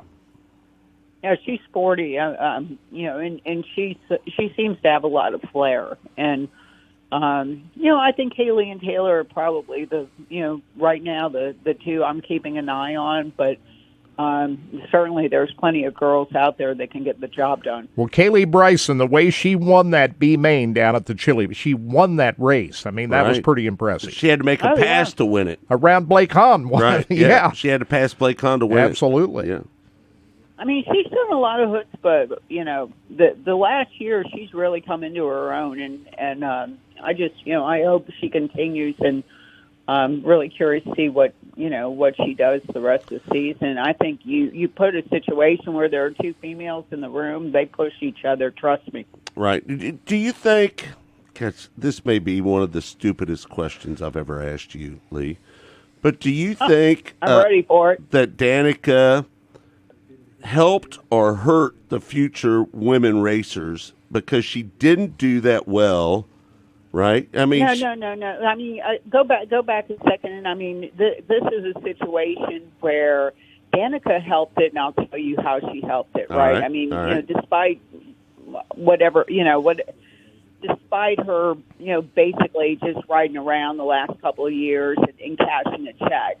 The fact that she had so many little girls get interested in racing, A, she brought eyeballs to the sport, and B, she inspired a lot of young girls who might have maybe gone and played soccer, or, turned to swimming, or found something that's more, female friendly in terms of athletics. Mm-hmm. She showed those girls, yes, there's room for you at the top level of stock car racing. And I think she was pushed there too early. She should have spent another year in the Xfinity Series and really honed her skills behind the wheel of a stock car before making that jump.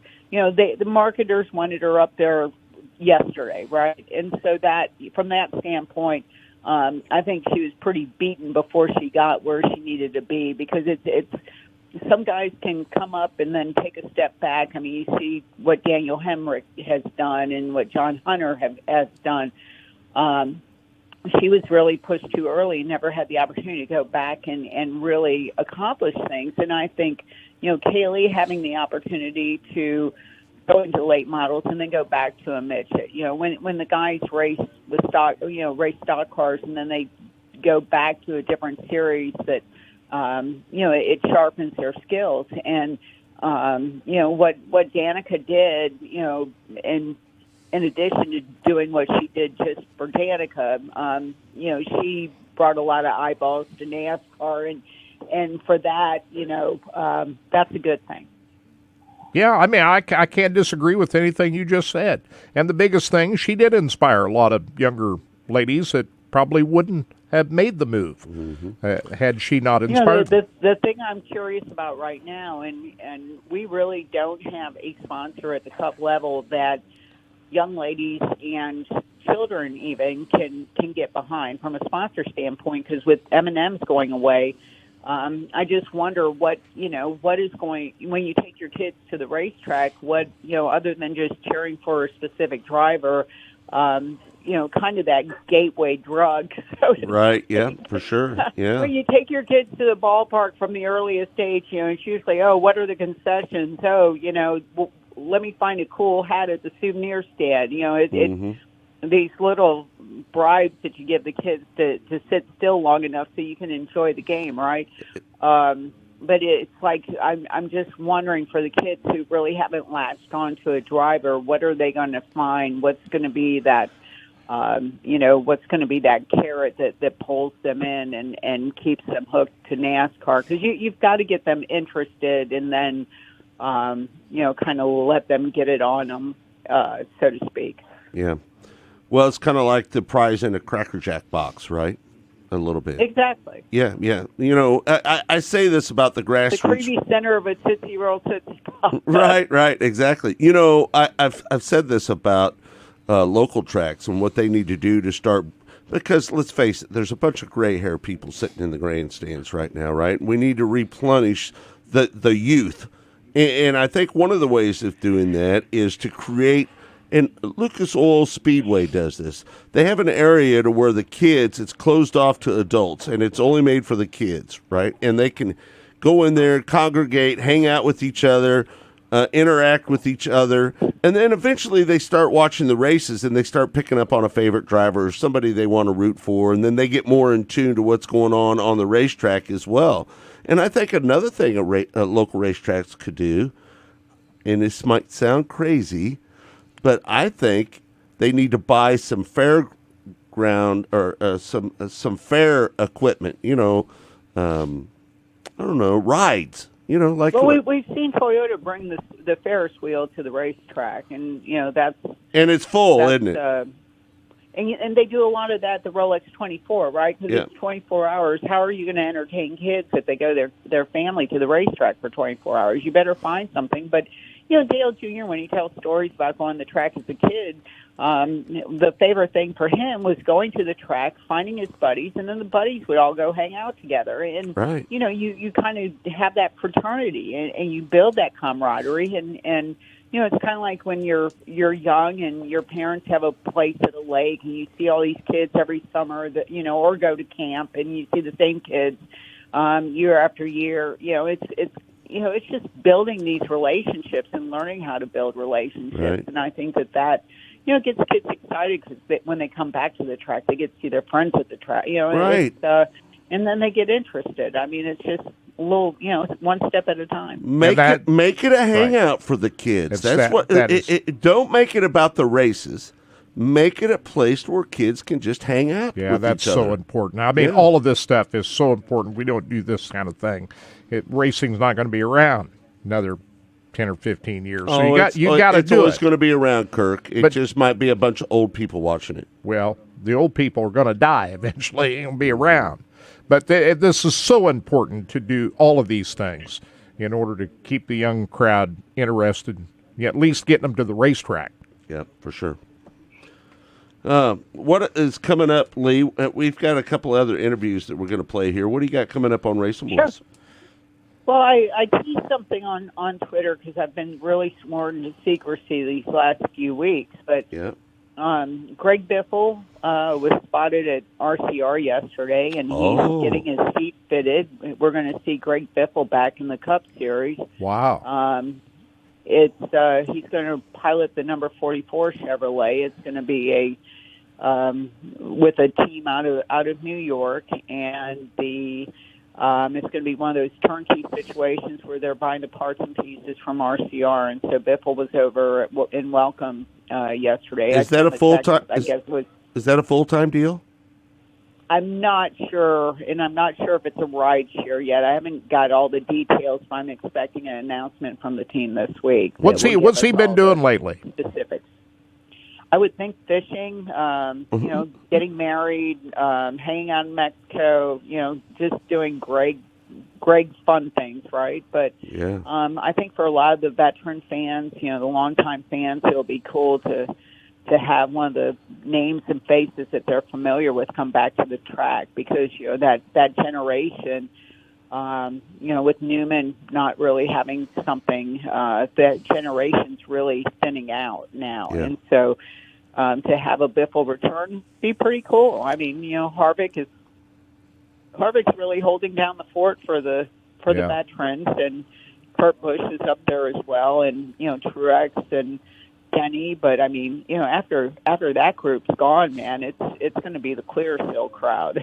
Does Greg still have enough in the tank, you think, to pick up a win if everything? I think he was competitive when he was driving the Kyle Busch truck. When Kyle asked him to fill in, because those guys go out to the desert and they run the dune buggies and just go have boy time, and I think that I'm sure that relationship was forged somewhere between Nevada and California. Out in the desert, but he did well when he was with Kyle, and if I'm trying to get an operation off the ground, this is on a much smaller scale than saying bring Kurt Busch back, right? Roush Fenway brought Matt Kenseth back to fill in. You bring in these guys that aren't going to wreck a race car, and just will give you really solid feedback and get your car up to speed and prepare for that next generation. I'm not saying he's a long timer or a long hauler with the number 44 car, but I think he can give them establish a baseline that they can really build on for the future. Well, I've always been a big fan of Greg Biffle. Two-time winner at Kansas Speedway. He also won the Southern 500 a couple of times. Right. Good racer, for sure. Yep, he's hardcore. Yep, for sure. All right, Lee, thank you so much for joining us. We'll give you a call this week on Mostly Motorsports, okay? Y'all know where to find me. It's getting close. Thank you, It Lee. is getting close. All right, there we have it. Ready to get packing. Yeah. Right. All right. Be careful driving back and forth to Illinois, okay? We love it. All right. Be careful. All right. There's Lee Spencer joining us on the show. Do we want to get right into the Terry Maddox interview, Kurt? Terry Maddox, what a guy. He's the old Scow flagman at the Chili Bowl. Yeah, I love you see all these old videos of the flagman standing next to the racetrack back in the old days. Well, that's what it's like at the Chili Bowl. The flagman is right next to the racetrack. Did you see that video I put up on my Facebook page of Devil's Bowl? I did. I missed that. I didn't see it. He misses. I didn't see it either, though. I didn't miss it. I didn't see it. You saw it, didn't you? Yeah. Is that crazy? The flagman was standing on the front straightaway at Devil's Bowl back in the day. Did you see that? Well, flagman and the old school 50s and 60s cars that were racing. Oh, my gosh. I'll take a look. When men were men. I couldn't imagine it. It's the crazy. craziest thing ever. All right, go ahead. Maybe we can put that video up here on the show here before the end of it. But Terry Maddox is one of the young, up-and-coming, and he's really pretty well-established promoter. He's already been in it for a while, but he just purchased the ASCS, and he's got a lot of other things on his plate. He joined Scott Traylor on Mostly Motorsports earlier in the week. Terry, how you doing, buddy? You doing all right? I'm living the dream. How about you? Oh, I don't know if it's a dream or a nightmare, to be honest with you. It depends on the day, huh? It really does depend on the day. Let me ask you, how have you recouped from the Tulsa shootout and Chili Bowl? Because let me tell you, friend, when I was watching you there towards the end of Saturday night, you looked exhausted. Were you exhausted? Oh, yes. You know, after those 2 long weeks and you get to the end of Chili Bowl and the last 5 races of the week and you're like, you're so close, but yet so far away. Yeah. Terry, how difficult is it? I know we've talked about this, and I talk about the load that you've put on your shoulders with now 600 ASCS, Old Capital Racing Series, United Rebel Sprint Car Series, and the National Tour. You've got all that on your shoulders, right? But I've said it many times that if there was one person in this industry that could handle it, it's yourself. And, you know, we were talking to Brian Carter yesterday with the World Racing Group, and he said as much, that you have to be able to delegate authority. And I'm sure that's what you're going to try to do, is delegate authority to some people to kind of help you run a lot of these series that you've got taken on. Yeah, that's our biggest plan, is when all this fell into place, was to find people that you could trust to run it the way you'd want it to be ran and take care of everything, so you wouldn't have to worry about it. Like if we're in South Dakota doing a national race and OCRS has a race, I don't have to worry about what's going on in Oklahoma. I can worry about what we're doing, and then, you know, just expect that they're going to have it all taken care of. And if anything comes up, you know, we're always a phone call away. Yeah. Terry, the scheduling portion of it, I kind of want to get in your head a little bit here and talk about how difficult that is when you're trying not to schedule on top of each other. You've got these series that you really don't want to conflict with each other, right? But how difficult is it to be able to put something? Because, listen, there's a lot of Sooner region races. There's a lot of OCRS races. Now, the Rebel Series, that's not as big a deal, right? Because that's kind of a Kansas thing. But how difficult is it to now 600, ASCS, and Old Capital Racing Series? How difficult is it to not step on each other's toes right there? It was quite difficult this year because I was working on the schedule before the ASCS was presented to me. And so once all that changed and we had to go in and start moving things around. But luckily when me and Kerry Gorby became partners last year on the Oil Capital Racing Series and working together between it and the Sooner region, we were able to talk to racetracks. And, you know, some of those tracks have had dates for years on out. And we were explaining to them that, you know, this is the betterment for Oklahoma sprint car racing, where we're not racing against each other, to get more cars, more fans, and more money in the promoters' pockets. And so when we were able to work out a schedule last year, we can kind of take what we did last year, move it into this year, and just move a few things around to make everything fit for OCRS and the Sooner region. So, Terry, you really stepped up with the ASCS National Tour. You know, I'm going to say it. There was, you know, a lot of people, they don't like it when they cut the money, right? Nobody likes that, right? But sometimes you got to make good business decisions, and I think what Emmett did, he had to do, right? Because the pressure was on to keep good quality drivers with the Lucas Oil ASCS National Sprint Car Tour. But this year, you've chose to up the point fund money. Let's go over that just a minute.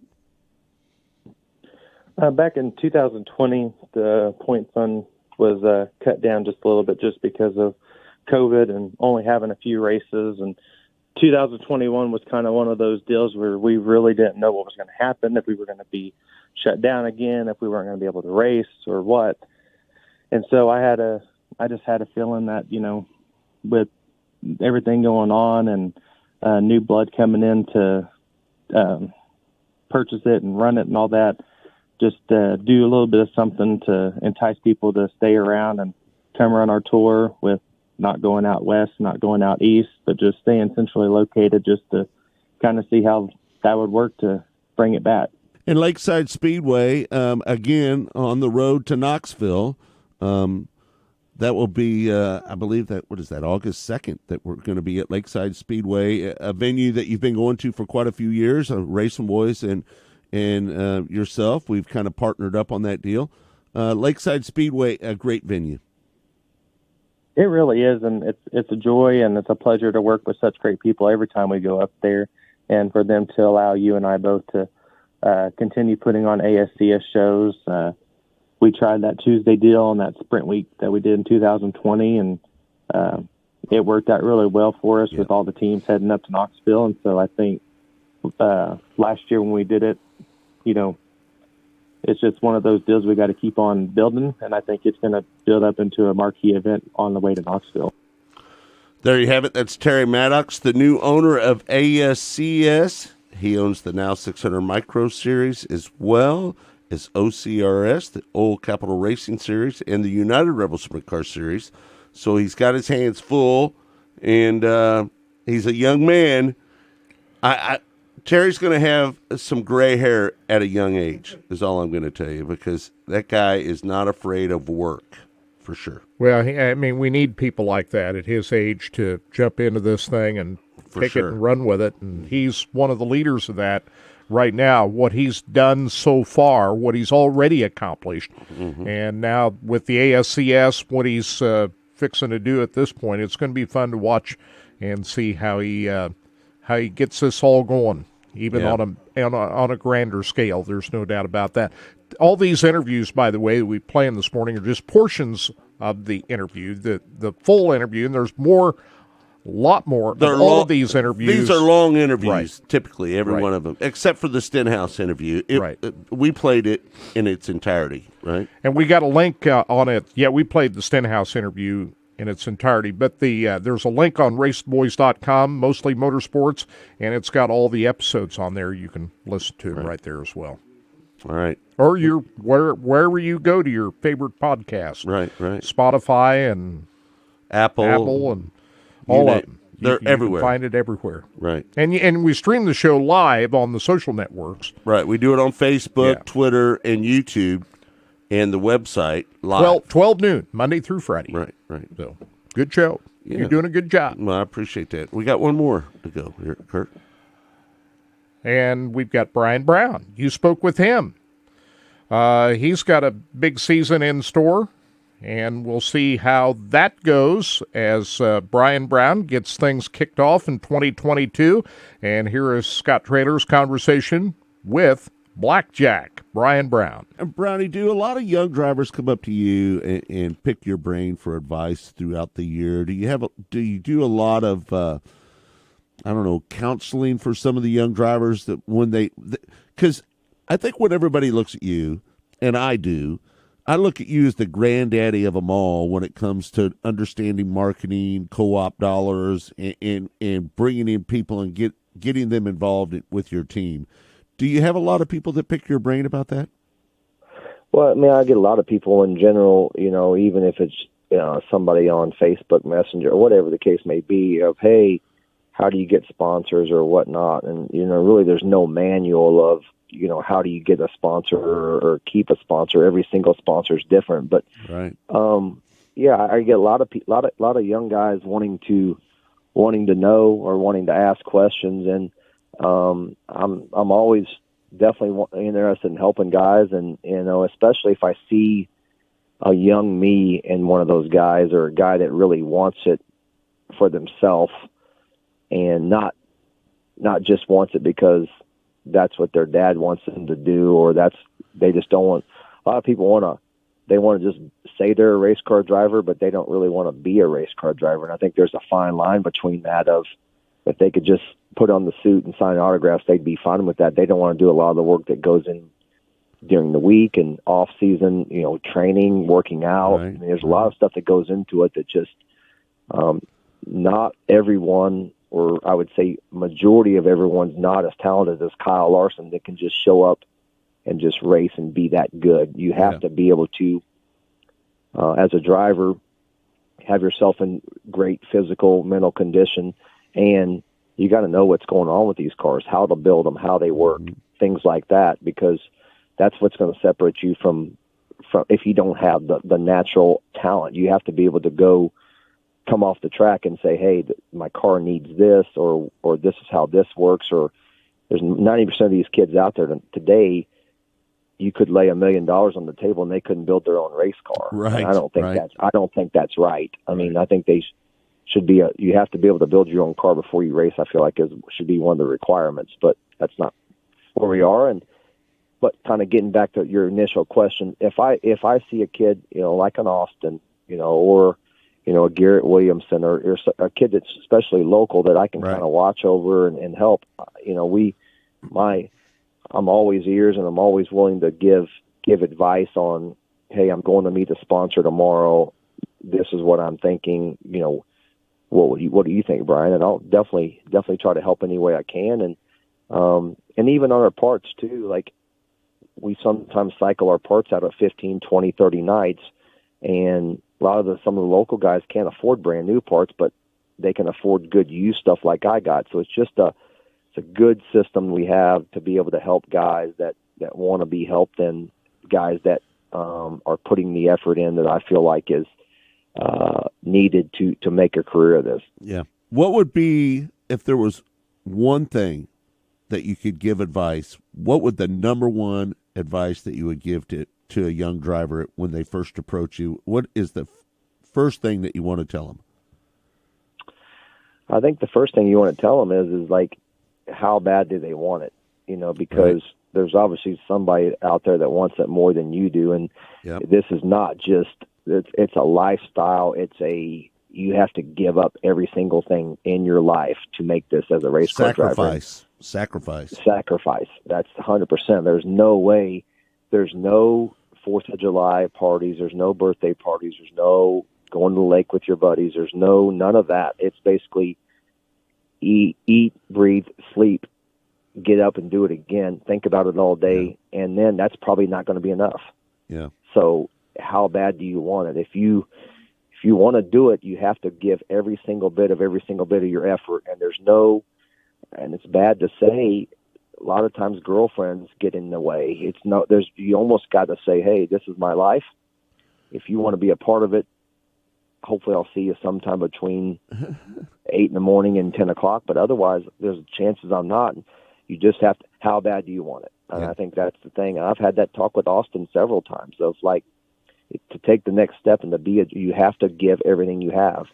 And even that, like I said before, is maybe not going to be enough, but at least if you give all you got, you do everything you can to make your sponsors successful and to build partnerships in that.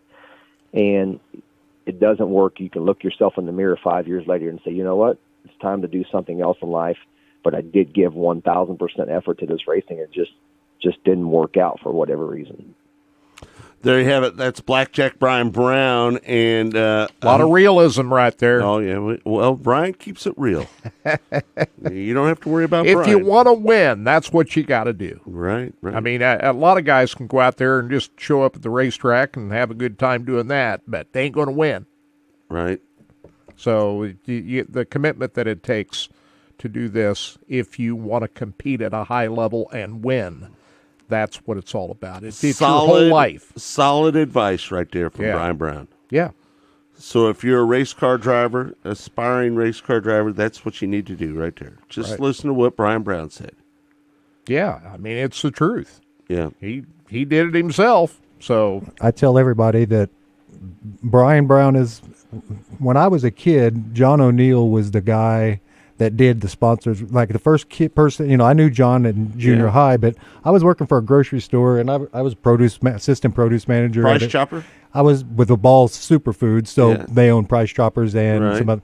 So I was assistant produce manager there. So we ran a lot of, promotions and stuff. And I tell you what, when John O'Neill would show up with his car over there at the 78th and State, Price Chopper, and pull up there in the car, when they had a big giant grocery cart with a hot rod engine on it, that they would take people for rides in the parking lot with. I'm telling you, John O'Neill was the first person I saw. I was like, wow, this kid knows how to take care of his sponsors, right? You know what he used to do? He used to take his cars on Saturdays. Yeah. The day of the race. That's right. He'd have to get his car ready prior to race day, and then he would go out to Price Choppers, park that thing out on there, a Saturday morning, take pictures, and do his thing, and then leave from the store and head to the race. Head to the track. And that's what it takes, man. I never knew I never watched John race hardly at all because I was working full time, but I knew that guy was working hard. I watched the back of his car a few times. Sure you did. Yeah. And I knew he was working hard because he was out there every Saturday at pimping everything he had to do. And Brian Brown's the same type of cat. Yeah. Like when you see him, you think of KC's, right? You think of FVP. You don't even have to think twice, that's what comes to mind. And there's a reason why. It's because Brian Brown does such a great job at doing that. A lot of that is your son, Zach, and his baseball. And the commitment that he makes to that's why I think he's going to be sky's the limit with him, because your son eats, sleeps. Your son eats, sleeps, and lives baseball. Yeah, and the work that he puts in when nobody's looking, I think that's going to pay off. That's what it takes. This is what you see at a dry, like you said. I'm seeing it with Zach now. I didn't have that kind of commitment. You know, I was pretty decent athlete. I had asthma, so I didn't. In high school, I kind of got dropped back, but I was a very good athlete, but I never pushed at anything. Wrestling was probably my most sport that I really worked hard at, but you're seeing Zach doing it. And I, like I said, I see Austin and these guys that put the amount of work in. I mean, it's unbelievable what it really takes to excel nowadays at your sport. I mean, music as well. You see these kids, I send you videos every day. You send me videos every day. Guitar players, drummers, bass players, playing things that there's no reason that these kids should be playing this stuff. Right. But they've put the commitment in. Okay. Hey, speaking of wrestling, number 1 Penn State versus number 2 Iowa last night. How about I watched a little bit of that. I know Scott didn't, but I watched a little wrestling last night too. That was awesome. No, I don't. The only wrestling I watch is UFC. Well, that's where they come from, though. I know it, but, until they can punch each other in the face, I'm not interested. Well, Penn State won, which I'm happy about. They're pretty big. Right. You didn't want Iowa to win, right? No.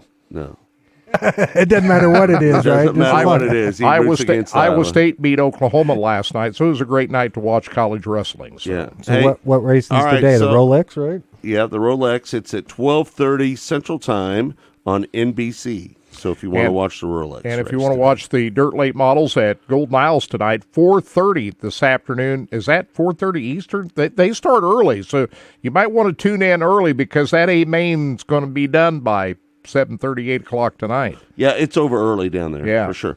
So. Are you guys watching these motorcycles behind me race on I am. That is the craziest stuff they do. What were these I got something crazier. What's that? Watching flat track bikes at Port Royal. Oh, really? God. Wow. If you want to see something flat crazy, track bikes. Now you got to be awesome, you got to be crazy to run a motorcycle around Port Royal Speedway. They're coming to I-70 this year. Are they? Wow. Really? Wow. I think it's later in the season. Now, Austin, those guys are nuts, right? They're pretty crazy. Right. Hey, just so you know, we leave this TV right behind me on MAV TV. So whatever you're watching on there, that's what's going on MAV TV as we do the show. And I say it all the time, that if your cable provider doesn't supply MAV TV, you need to call them up and bust their balls and tell them, I want my MAV TV, just like back in the day. I want my MTV. And, we used to do that. Yeah, you right. call your cable company, so you can do that still. Right. You don't have to call them. You can send them a letter, email, text, right, Twitter, whoa. TikTok. You said flat track racing, and look what came up behind us. And look what's up beside you. No, I just put that up. Oh, you did. Yeah, I pulled that up. I'm watching it on the screen. Yeah, we got motorcycles everywhere, right? Yeah. So who's going to win the Rolex there, Austin? Has Wayne Taylor got a strong team this year? There's a good chance he can win it. I haven't looked at the entry list. I probably should do that. But you can never count out Wayne Taylor and Jordan Taylor. They're the premier and elite team on the IMSA tour right now. Better yet, let's all make our picks on Austin. We're going to ask you to pick the Chiefs game. What do you think? Well, I mean, we're going to win, right? Right. I won't watch it. You don't watch it. I won't watch it. Right. Now, the score I couldn't tell you. You're the only one in town that won't be watching that game. Well, I'll have it played back to me. Dad will be in the living room getting pretty amped up about it. So You'll know what's going on. Yeah, I'll get to hear. Right. Todd, what do you think? What's the score? 28-35. Chiefs? 28-35. All right. I'm going to say I can't name the score, but Chiefs win by 10 over the Bengals. I think it's going to be closer than that. I do too. 31-28 Chiefs. I never said who. As long as they win, right? As long as they win, that's all that matters. Yeah. Let's shove it down all these experts, all these people that are rooting for Joe Burrow right now. He is good, though, man. I'm not saying he's good, but all these all these experts, so-called experts on TV, they're all picking the majority of them. Now, some of them picked the Chiefs, right? But they all think that Joe Burrow's better than Patrick Mahomes. And they're going And off when the game's on the line, as we saw last week against Buffalo, who would you want that ball? Whose hands do you Patrick want Mahomes. that ball in? Andy Reid. So I'm Well, we're going to find out.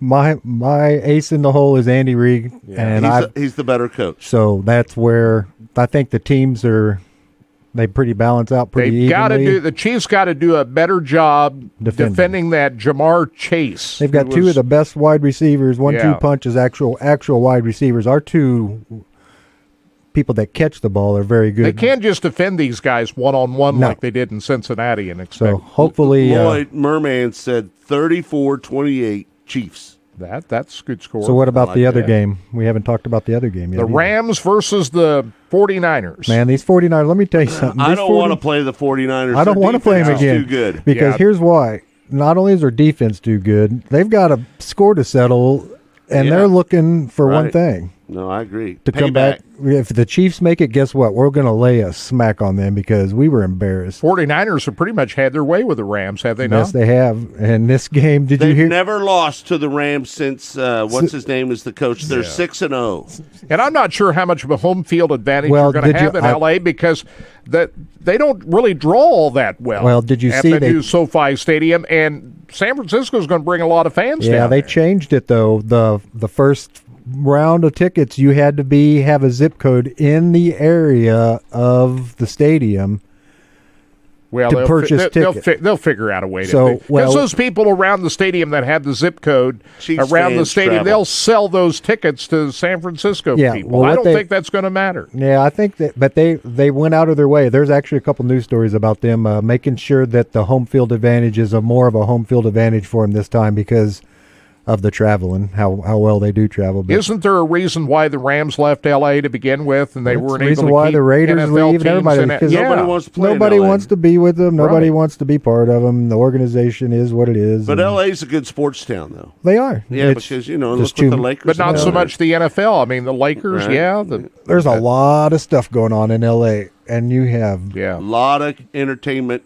and there's baseball, opportunities basketball. there. There's how many baseball teams they got in L.A., Kirk? I mean, it's just within driving distance of L.A. They're out. I mean, it's just I don't know. What would that be like if the NFC plays its the Super Bowl on its home field for the second year in a Last row. year, the Chiefs had to go to Tampa to Yes. play the Buccaneers on their home field. here's my And prediction. there's a possibility the Chiefs might have to play the Rams on their home field Here's what I want them to do. in the Super Bowl. Let's give it to the Raiders place for the Super Bowl because they'll never be in it for foreseeable future. They're so, not going anywhere. So They're we'll let Vegas them forever. let the Raiders host the Super Bowl for the next 4 years. That way we can guarantee there's no home field advantage. There's no home field advantage. Well, hey, I'm talking about the crying about the Chiefs having to play on somebody else's home field in the Super Bowl. Hey, I'll be happy the Chiefs just get to the That's Super right. Bowl Me too. again.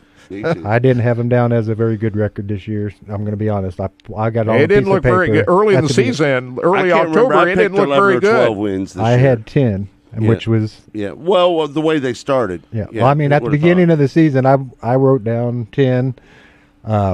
10 looked kind of sketchy there after. Well, you remember they when had we the toughest schedule It in the did. league. It did. It was Yeah. tough. You remember when we were all out at Kansas Speedway on October Oh, yeah. 24th, and the Chiefs got throttled Oh, by God, it was a Tennessee? hard- It was like 24-3. With okay, the season's over. Yep, it was that was tough. October 24th.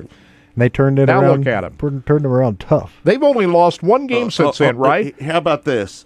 Patrick Mahomes is the only quarterback Yes, sir. I saw in the that first stat. 5 years to be in the AFC Championship 4 of those years. 5 years. And First quarterback ever to do that. we would have been in. He'd have been in another one, but we didn't. If everybody wants to complain about the overtime rule, we never got a chance either. We could have been in another one. Yeah, for sure. Think about this. We Since, should have been. think about this. Since Kansas Speedway on October D Ford 24th. cost us that one. That's right. Right. Holding call. Since Kansas Speedway on October 24th, that Yeah, that's terrible right. game at Tennessee, they've only lost one One game, game. and that was at Cincinnati. I The know. last and I have a prediction too on that. I think Andy Reid was holding some stuff back. Well, this No new one- McKinney guy, he's going to be the difference maker. Well, he was making play.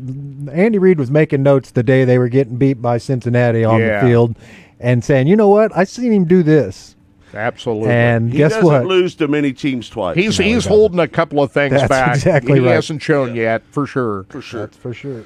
All right, folks, thanks for tuning in to the show. We appreciate it. We want to thank all of our guests that were on Mostly Motorsports this week, and the sound that we played from Robert Ballou, Brian Carter, Ricky Stenhouse Jr., Kendra Jacobs, Terry Maddox, Brian Brown, and we also want to thank Lee Spencer for joining us on the show as well. It's going to be a good show this week. We're going to have great guests. It's Mostly Motorsports. It starts at noon. You can listen to it during your lunch break. Or better yet, just go back and download the podcast. We're getting great numbers on our downloads. Be one of those people.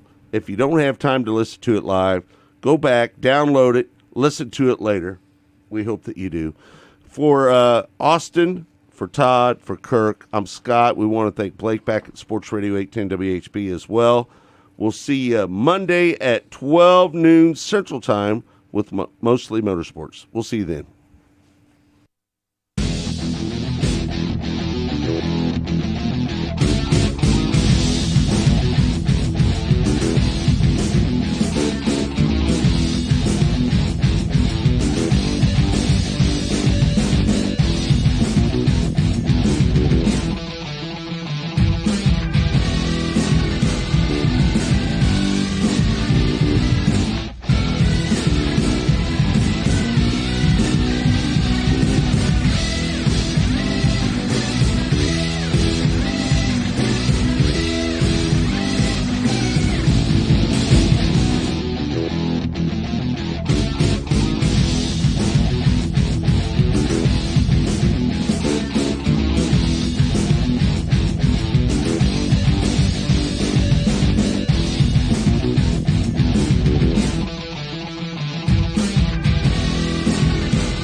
Cigarport.ca is your go-to online store for exclusive cigars produced from the best quality tobacco in the world.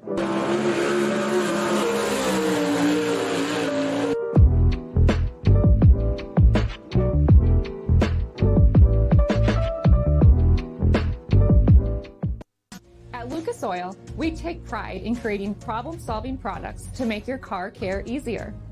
We protect your vehicle and make it run longer so you can focus on the things that matter most.